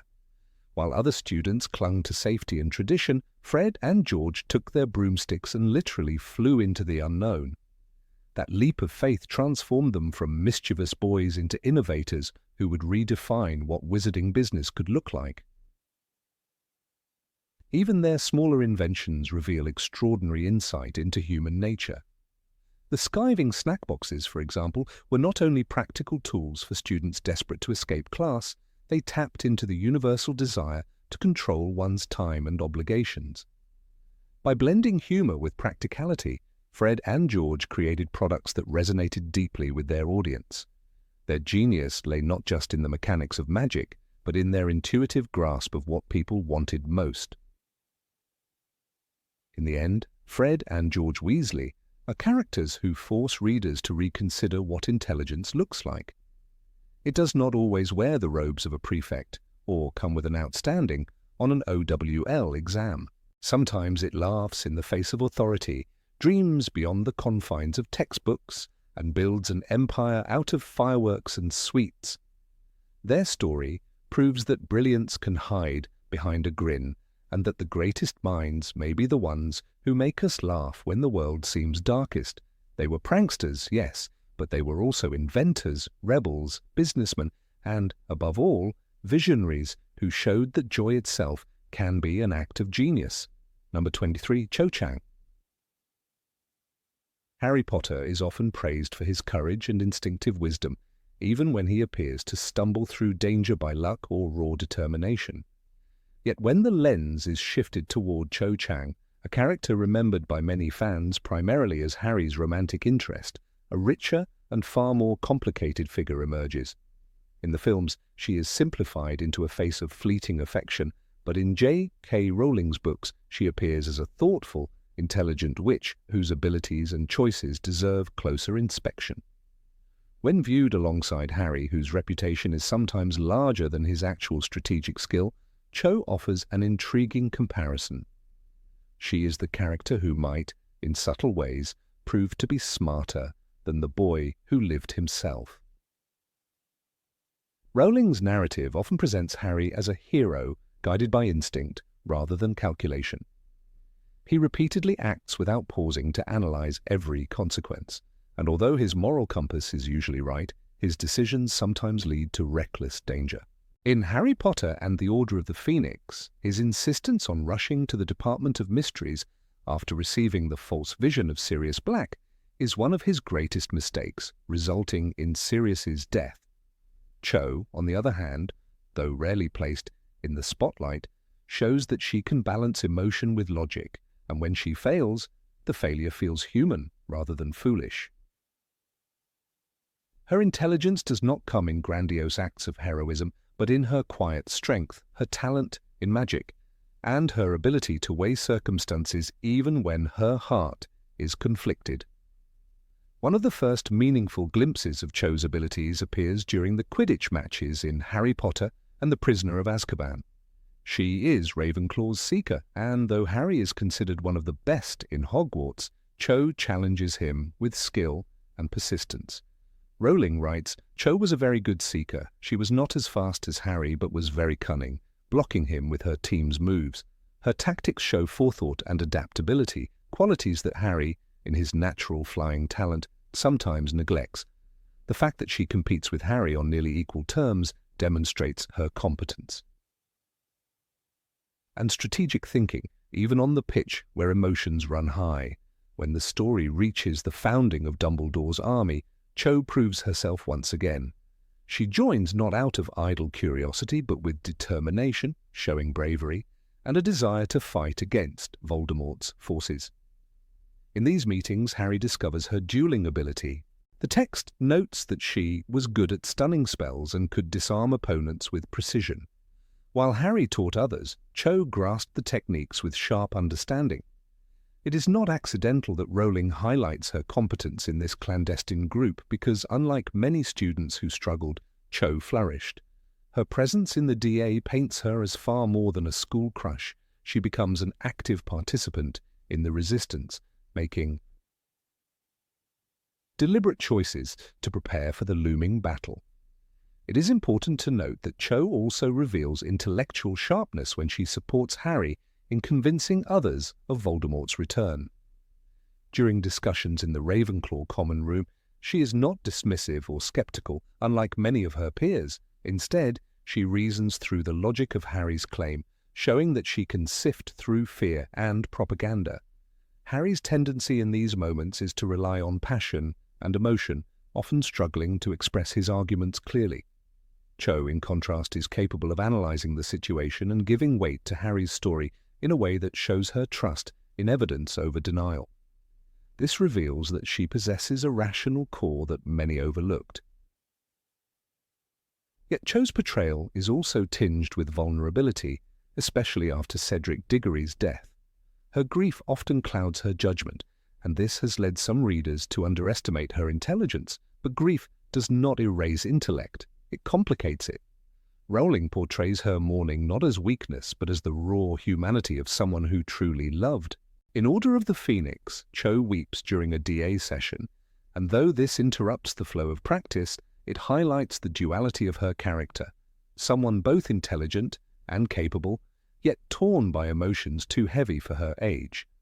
While Harry often compartmentalizes trauma by turning it into anger, Cho feels deeply and allows herself to break. There is a quiet courage in that openness, one that requires a different kind of strength. The films unfortunately flatten this complexity, making Cho appear almost as a liability, the girl who betrays the DA by accident under Veritaserum. But in the books, this betrayal is not Cho's choice. It is Marietta Edgecombe who informs Umbridge, driven by her mother's position at the ministry. Cho defends her friend, insisting that Marietta's actions came from pressure rather than malice. This defense reveals Cho's loyalty and empathy, qualities of a mind that does not merely see the surface of betrayal, but understands the broader context of fear and coercion. Harry, however, reacts impulsively, ending his relationship with her in bitterness rather than nuance. Here, the comparison between them is stark. Harry's hot-headedness against Cho's attempt at reason. A striking moment of Cho's intelligence surfaces during the DA's practice sessions with Patronus charms. Few students manage to conjure a corporeal Patronus, but Cho succeeds. Her Patronus, a graceful swan, speaks not only to her inner grace but to her magical competence. The ability to summon a Patronus is an advanced form of magic requiring focus, clarity, and emotional mastery. That Cho, despite her grief, achieves this, while even strong students like Seamus Finnegan fail, underscores her remarkable ability. Harry himself, though gifted, often succeeds on instinct, whereas Cho shows that she has cultivated both control and mental discipline. What is fascinating about Cho's character is that her intelligence is not loud. She is not Hermione, who announces her brilliance in every answer and solution. Cho's intellect works in subtler currents, strategic thinking in Quidditch, calm reasoning in political chaos, skilled wandwork in training. Her story demonstrates that being clever does not always mean being celebrated. The wizarding world, and perhaps readers too, overlooked her because her narrative was entangled with romance, reducing her to a love interest. Yet behind this surface lies a witch whose talents often surpass Harry's more chaotic style. Harry himself is not unintelligent, but his wisdom is reactive rather than reflective. He knows what to do when danger stares him in the face, but rarely before. Cho, on the other hand, exhibits foresight. When she joins the DA, she understands the necessity of training before the battles arrive. Harry needs crisis to act. Cho prepares in advance. This subtle difference between them illustrates two kinds of intelligence: reactive bravery and proactive wisdom. Both have value, but Cho's foresight is often overlooked. It is also telling that Cho belongs to Ravenclaw, the house renowned for wit and learning. Rowling deliberately places her there, not Gryffindor, suggesting that her identity is rooted in intellect rather than valor. Her actions confirm this, even if readers do not always notice. The Sorting Hat's choice reflects her natural inclination toward reasoning and cleverness. This contrasts with Harry, who might have been placed in Slytherin but was chosen for Gryffindor because of his bravery and choices. Thus, from their very foundations, Cho is cast as the thinker, while Harry is the doer. In examining Cho's emotional side, one can also argue that her intelligence is not diminished by tears but made more complex. In one of their last interactions, she expresses that Harry simply cannot understand her grief over Cedric. She is right. At that time, Harry's emotional world is dominated by his own trauma, leaving him unable to empathize fully with hers.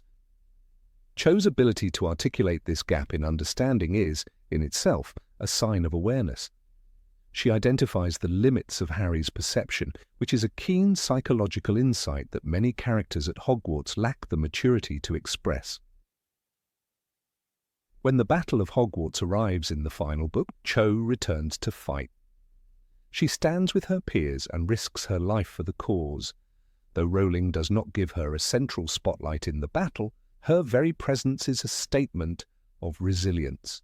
Unlike others who shrink back in fear, Cho places herself in the line of danger, guided not only by emotion but by conviction. This decision speaks to both courage and reason, the calculation that the fight is necessary, that the risk is worth taking. In her willingness to return, we see the conclusion of her growth, not as a love interest, but as a warrior. Through these contrasts, Cho emerges as a character who deserves recognition for her intelligence and strength. Harry, though central to the narrative, often leans on instinct, luck, or the support of his friends. Cho demonstrates the quieter, more thoughtful form of intelligence, strategic, logical, and deeply empathetic. Her flaws lie in her emotional openness, but those same emotions are what make her human and relatable. While Harry's name became legend, Cho's brilliance remained hidden in the margins, waiting for readers to notice that she was always more than the girl Harry once kissed beneath the mistletoe. Number 24, Horace Slughorn. Horace Slughorn appears at first glance as nothing more than a plump, indulgent professor, a man who prefers rich food, fine wine, and the comfortable glow of admiration over the rigors of true academic labor. His round face, trimmed moustache, and silky waistcoats present him almost as a caricature of a self-satisfied teacher. Yet appearances are deceptive. Beneath that genial exterior lies an intelligence sharper than many of his colleagues could ever claim.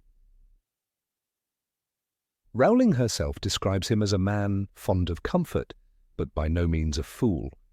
A small sentence that quietly reveals the truth.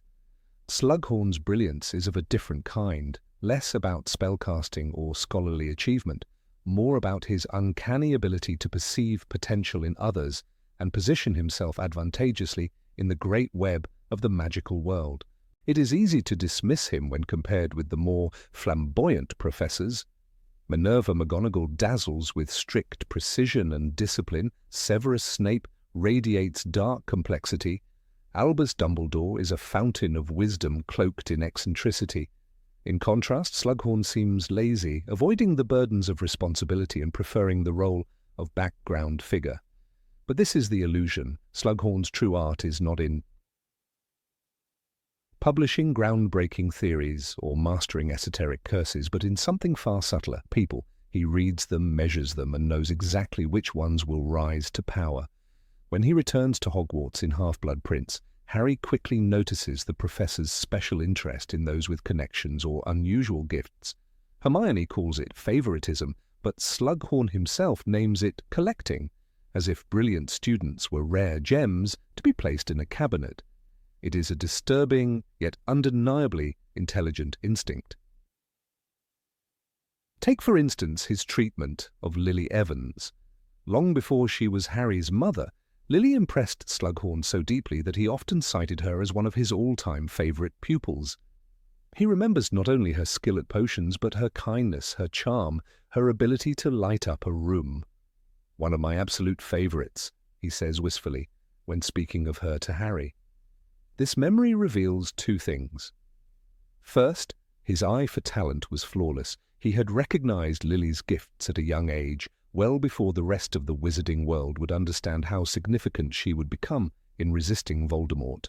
Second, he understood the social value of her qualities, because Lily's brilliance was not merely academic, but human. Slughorn knew how much such a person could matter in the dangerous years ahead. His Slug Club is often mocked as nothing more than elitist social gatherings with lavish desserts. But when one looks closer, the network he built is astonishing. Among his chosen students were Tom Riddle, the future Lord Voldemort, as well as prominent figures like Gwenog Jones, captain of the Holyhead Harpies, and influential ministry officials. This was no coincidence. Slughorn carefully cultivated a garden of future leaders, ministers, and celebrities, all tied back to him with threads of gratitude and recognition. The intelligence here is not in inventing a new charm, but in wielding human ambition as if it were a wand. He foresaw the usefulness of maintaining ties with those who would eventually rise. And more than that, he knew that these ties could secure him comfort, protection, and influence without requiring him to risk his life. Slughorn's weakness is not stupidity, but fear. His reluctance to face Voldemort directly does not stem from ignorance, but from an acute awareness of just how dangerous that path would be.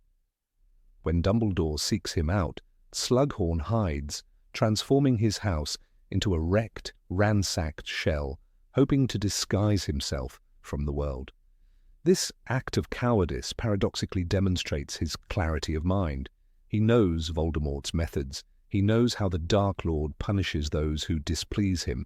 Unlike other wizards who underestimated Tom Riddle in his youth, Slughorn saw the darkness early. He provided the fatal piece of knowledge, what a Horcrux was, yet he immediately regretted it. "I had no idea what he was planning to do," he insists to Harry. His memory was altered because his shame and his intelligence collided. He understood that he had unwittingly fueled Voldemort's rise, and he recognized the consequences. This was not foolishness, but a deep, haunting awareness of his mistake. That same memory of the Horcrux lesson is perhaps the strongest proof of Slughorn's mind. Dumbledore could not uncover it by force, because Slughorn was too clever to be tricked. Harry had to appeal to his conscience, to his better nature, to unlock it. This shows that Slughorn's intelligence included self-preservation, secrecy, and the ability to protect dangerous truths even under pressure. It took the combined weight of Harry's bravery and Lily's memory to move him. When Harry declared, "You are the one who has to make the choice, Professor." Slughorn realized that intelligence is not only about foresight, but about moral courage. His eventual decision to give Dumbledore the truth proves he was not only smart in manipulation, but capable of understanding the higher stakes of knowledge. Harry himself often underestimated Slughorn. To Harry, the professor was a man obsessed with crystallized pineapple and flattery. But Harry gradually saw how much Slughorn's influence extended. The man could summon students with a flick of his wand, feed them, charm them, and walk away having secured lifelong loyalties.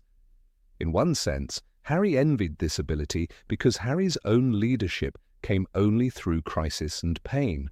Slughorn's power was quieter. It operated in drawing rooms over butterbeer and candied pineapple, yet it was power all the same. Harry, who often felt awkward in the world of politics and celebrity, could never replicate that finesse. Slughorn's intelligence was foreign to him, but no less real. A striking moment of Slughorn's depth occurs during the Battle of Hogwarts.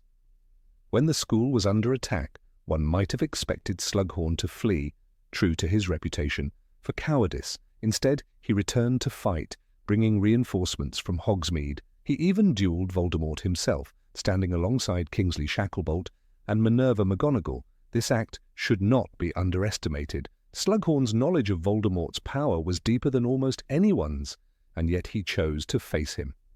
That decision reveals the culmination of his intelligence. He knew that survival now depended not on hiding, but on courage. His fear, once paralyzing, became clarity. In that moment, the man who had once hidden in a wrecked cottage revealed a different kind of brilliance, the wisdom to know when retreat must give way to resistance. His passion for potions, too, demonstrates his sharpness. Unlike Snape, who infused the subject with cold precision, Slughorn approached it with joy, a connoisseur's delight. He recognized subtleties in ingredients that even Hermione struggled with. He appreciated Felix Felicis not merely as a recipe, but as a concept, liquid luck, the perfect metaphor for his own philosophy of life. When Harry won the vial of Felix Felicis in Slughorn's class, it symbolized the Chateau's professor's worldview.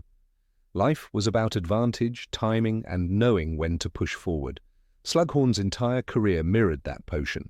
He sought to create circumstances where chance and intellect intersected, and where he always ended up on the winning side. Slughorn's interactions with Tom Riddle remain the most haunting proof of his perceptiveness.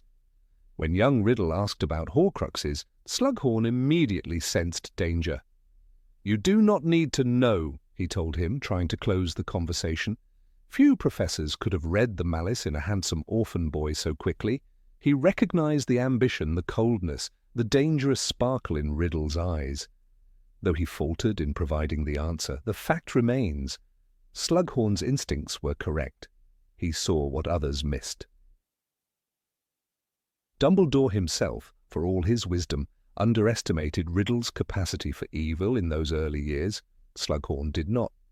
That alone places his intelligence in rare company. The professor's obsession with connections often appears shallow, but it represents an advanced form of social strategy. Consider his pride in introducing Harry to Gwennock Jones or to the brother of Marcus Belby. These gestures may seem trivial, but in a world where reputation often determines survival, Slughorn was playing chess while others played checkers. He understood that magic was not the only power. Influence, gratitude, and favors carried equal weight. His club dinners were rehearsals for a lifetime of alliances. This is why so many of his former students later helped him, not out of debt, but out of genuine fondness cultivated by his careful attention. Even his supposed laziness hides a lesson. Slughorn avoided danger, true, but he also avoided arrogance. Unlike Snape, who belittled students, or Lockhart, who deceived them, Slughorn nurtured their pride. He gave them opportunities to shine. This educational style, though imperfect, was rooted in his belief that talent grows when it is recognized. In praising Hermione's essay or admiring Harry's potion, he was not merely flattering them. He was reinforcing their identity as exceptional. It was a subtle but powerful technique, one that shaped confidence in those who would later lead the wizarding world. Intelligence is not only in what one knows, but in how one shapes others' knowledge of themselves. There is also the paradox of his moral ambiguity. Slughorn's cleverness allowed him to thrive under different regimes. During Voldemort's first rise, he kept his head down. Under the Ministry, he entertained officials. With Dumbledore, he complied. Some see this as cowardice, but it can also be read as adaptability, the hallmark of a mind attuned to survival. In the dangerous shifting tides of the wizarding wars, many perished for standing too openly against the storm. Slughorn's method kept him alive and influential. One might dislike it, but one cannot call it unintelligent. Perhaps the greatest irony is that Horace Slughorn, the man often painted as soft and complacent, left behind one of the most powerful legacies at Hogwarts. His students shaped the wizarding world in politics, sport, art, and even dark magic. His connections outlasted him, rippling through generations. He may not have invented new spells or uncovered ancient secrets, but his mark was everywhere. And when the final battle came, he stood where it mattered, proving that his cleverness was not hollow but capable of guiding him to the right side at the right moment. Thus, when comparing Harry and Slughorn, one sees two very different intelligences. Harry's is instinctive, rooted in courage and empathy, often underestimated because he is not the best student. Slughorn's is strategic, rooted in perception, self-preservation, and social mastery. Both are underestimated by those who judge intelligence by grades or titles. But Slughorn's story, from the secrecy of his memory to the bravery of his final stand, proves beyond doubt that he was far smarter than most gave him credit for. His genius was not in the classroom, but in life itself, where survival and influence often matter more than theory, and perhaps that, more than anything, is what makes him one of Rowling's most quietly intelligent characters. Number 25. Crabbe and Goyle. Of all the young men and women at Hogwarts, few characters are as consistently underestimated as Vincent Crabbe and Gregory Goyle. Their hulking figures, slow responses, and perpetual place at Draco Malfoy's side cemented their reputation as the muscle rather than the brains of Slytherin House. Yet when readers arrive at the climactic scenes of Harry Potter and the Deathly Hallows, the mask of foolishness slips, revealing something far more complex than anyone had previously imagined. In that final confrontation in the Room of Requirement, Crabbe does something utterly unexpected. He unleashes Fiendfire, a magical force so volatile and advanced that even experienced witches and wizards would hesitate before using it. That moment alone forces us to reconsider everything we thought we knew about the intelligence of the so-called simple followers of Malfoy. Throughout the earlier books, J.K. Rowling paints Crabbe and Goyle as nearly interchangeable shadows of Malfoy. In Harry Potter and the Chamber of Secrets, when Harry and Ron disguise themselves as the pair to infiltrate the Slytherin common room, their task is surprisingly easy because Crabbe and Goyle rarely speak or challenge Malfoy's words. Harry observes that Crabbe and Goyle's voices sounded surprisingly like growls, and the ease with which the Polyjuice deception succeeds implies that the two lacked the individuality or sharpness to notice details that might have exposed Harry and Ron. Scenes like these establish them as comic relief. Physical bullies, but little else, yet comedy has always been a mask, and in Crabbe's case it was hiding a dangerous depth. By the time we reach the battle in the Room of Requirement, Crabbe demonstrates knowledge of a spell that is not only dangerous but also notoriously difficult to control. Fiendfire is not a spell one learns lightly. According to the Deathly Hallows, when Harry sees the fire come alive, he is struck by the horror of its living form. It was not normal fire. Crabbe had conjured a roaring blaze that sent great swathes of flame across the room, flame that burned with a strange, unnatural heat and a colour that Harry had never seen before. The flames take on the shapes of terrifying creatures, serpents, dragons and chimeras, suggesting not only power but a mastery of visualization and concentration that no ordinary student could achieve. For Crabbe to even attempt such a spell raises a question: Was he truly the dim-witted sidekick everyone believed him to be? The irony of Crabbe's talent is how it surfaces at precisely the wrong time and place. His fiend fire spirals out of his control almost immediately, turning against its caster. The destructive blaze consumes everything in the room of requirement, including Crabbe himself, leading to his death. The tragedy lies not in the conjuring of the spell, but in his inability to control it. Still, the sheer act of producing it demonstrates advanced magical ability. Hermione, whose expertise with spells is unmatched, identifies it instantly and exclaims in the book, "It's fiend fire, it's uncontrollable." Yes. Her shocked reaction underscores the level of power Crabbe had just displayed.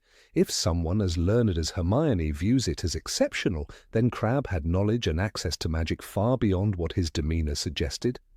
This revelation forces readers to reconsider the role of intelligence in the wizarding world. Intelligence is not simply about academic success, as characters like Hermione demonstrate, nor about wit and cunning as seen in Draco. It can manifest in surprising ways: raw magical instinct, specialized knowledge, or a daring willingness to attempt what others would not. Crabbe's choice of fiend fire hints that beneath his brutish surface he had been exposed to and perhaps practiced dark magic at a high level. It is unlikely that Hogwarts professors taught this spell. Therefore, Crabbe may have learned it through Death Eater connections, perhaps through his father, who was deeply entrenched in Voldemort's inner circle. Such exposure implies a hidden education, one that placed Crabbe closer to the shadows of power than we might have guessed. At the same time, Crabbe's failure to control the flames points to the danger of confusing knowledge with wisdom. He had learned to conjure fiendfire, but he had not learned discipline or the patience required to master it. His downfall was not ignorance, but arrogance, the belief that he could wield something he was unprepared to command. The fire became a metaphor for his inner contradictions: power without guidance, potential without responsibility. Unlike Hermione, who approached every spell with study and practice, Crabbe treated fiendfire as a weapon, careless of the destruction it might bring.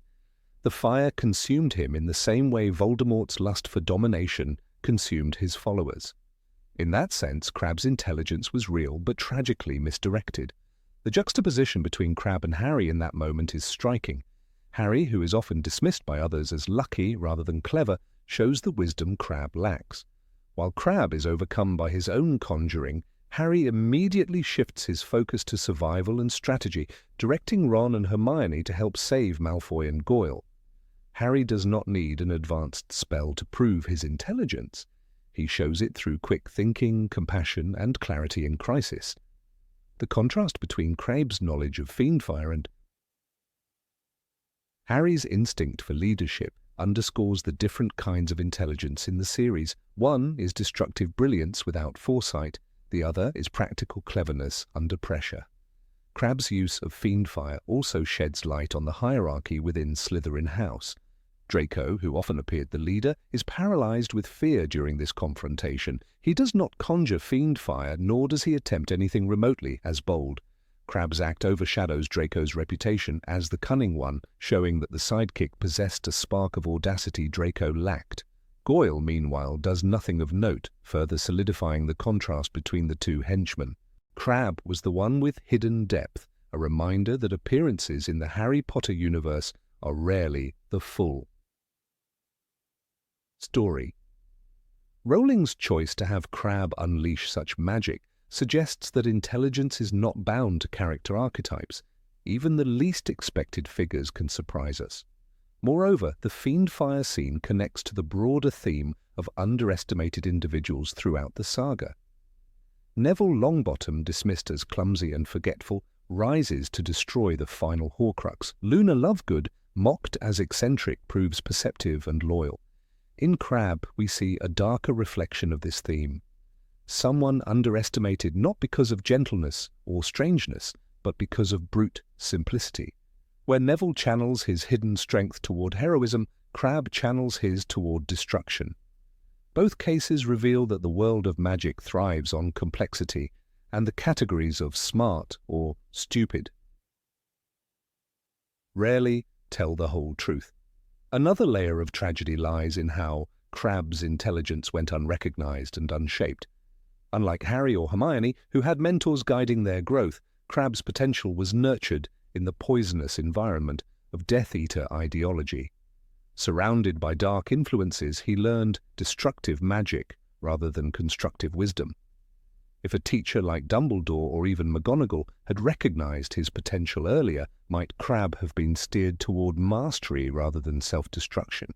His fate is a cautionary tale about wasted potential, echoing Dumbledore's warning that it is our choices, Harry, that show what we truly are, far more than our abilities. Crabbe had ability, but his choices defined him. It is also worth noting that Fiendfire plays a pivotal role in the destruction of a Horcrux. The uncontrollable blaze consumes not only the Room of Requirement, but also one of Voldemort's hidden pieces of soul. Crabbe's recklessness inadvertently aids the cause of the very enemy he served.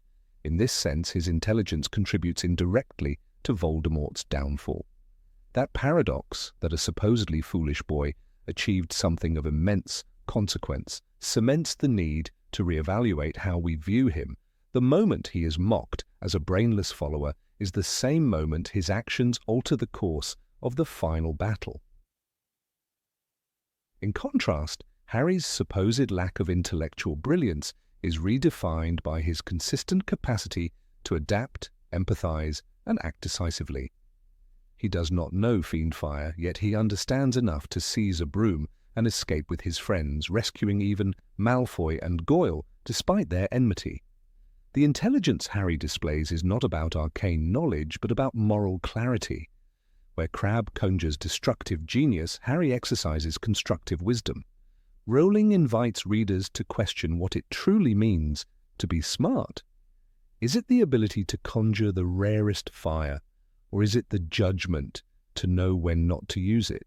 The tension between Crabbe's hidden intelligence and Harry's underestimated cleverness speaks to a larger theme of the series.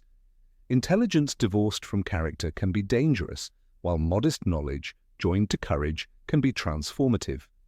Crabbe was far from the simpleton many assumed, but his intelligence was weaponized and left uncontrolled. Harry, on the other hand, often appeared less learned than his peers, but consistently showed a form of intelligence rooted in resilience and ethical choices. In the Room of Requirement, both models collide, one ending in tragedy, the other in survival and triumph. Finally, Crabbe's fate lingers as a haunting reminder that intelligence alone does not guarantee survival or greatness. His conjuring of Fiendfire will always stand as one of the most surprising moments in the series, a twist that forces us to confront the stereotypes we place on characters.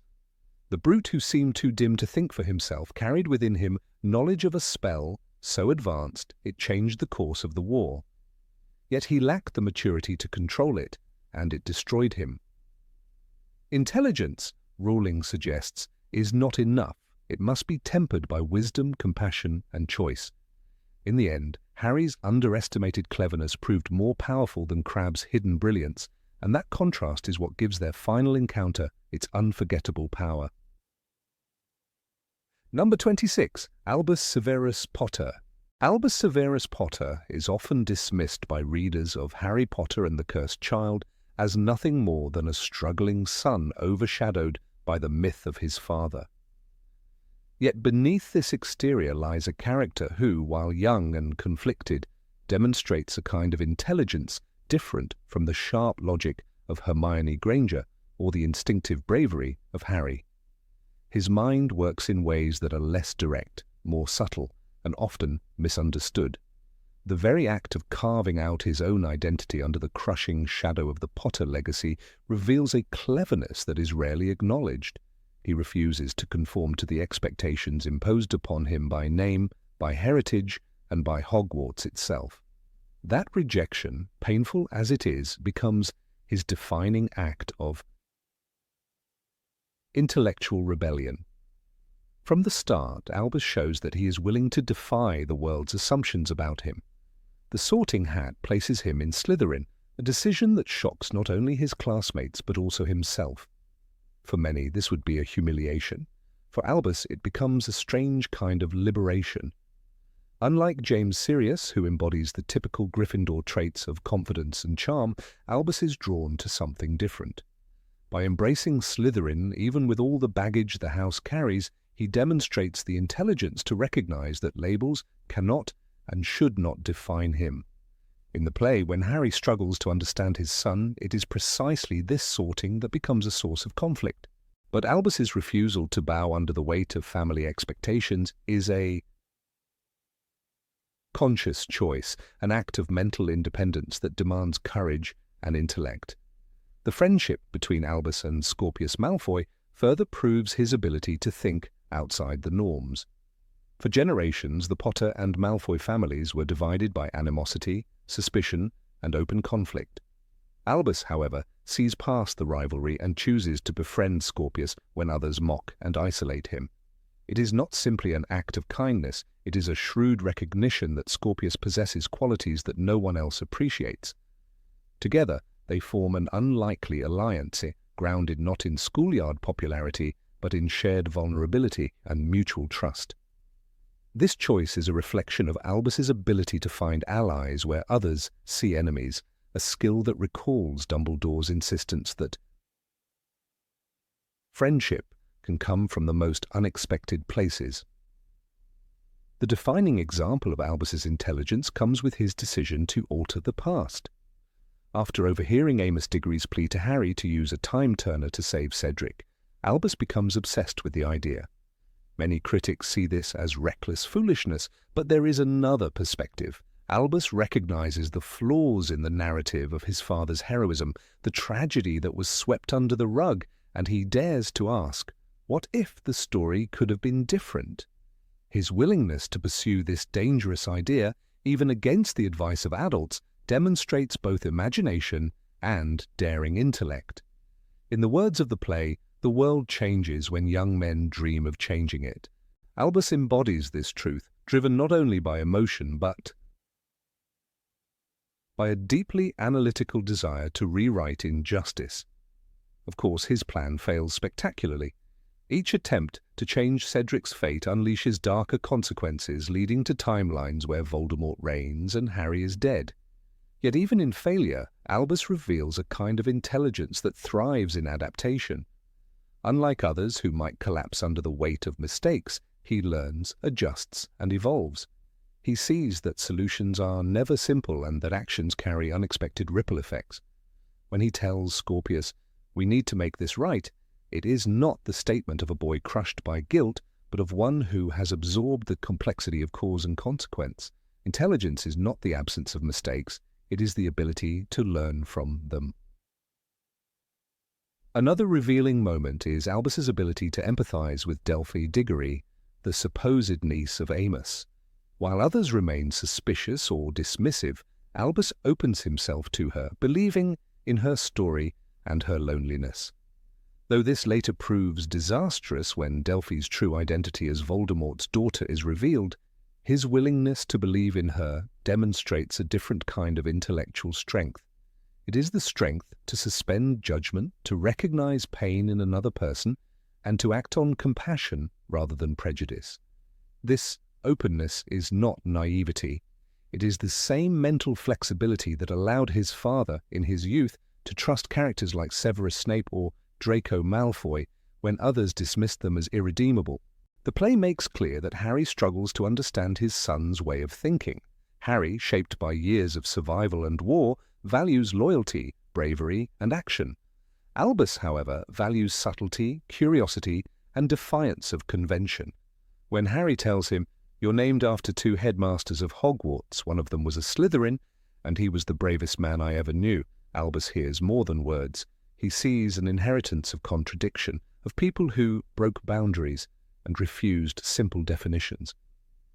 In living up to those names, Albus and Severus, he chooses not to imitate his father, but to find his own form of wisdom. This choice itself reveals his intelligence, the ability to recognize that true legacy lies not in replication, but in reinvention. There is also Albus's sharp awareness of the difference between public perception and private truth. He resents being known only as the son of Harry Potter, the boy who should be a hero by birthright. He recognizes, long before his peers, the suffocating danger of being defined by reputation rather than character. In one of the play's most poignant lines, he admits, "I didn't choose Dad, I didn't choose to be his son." This awareness is not self-pity. It is a form of intellectual clarity.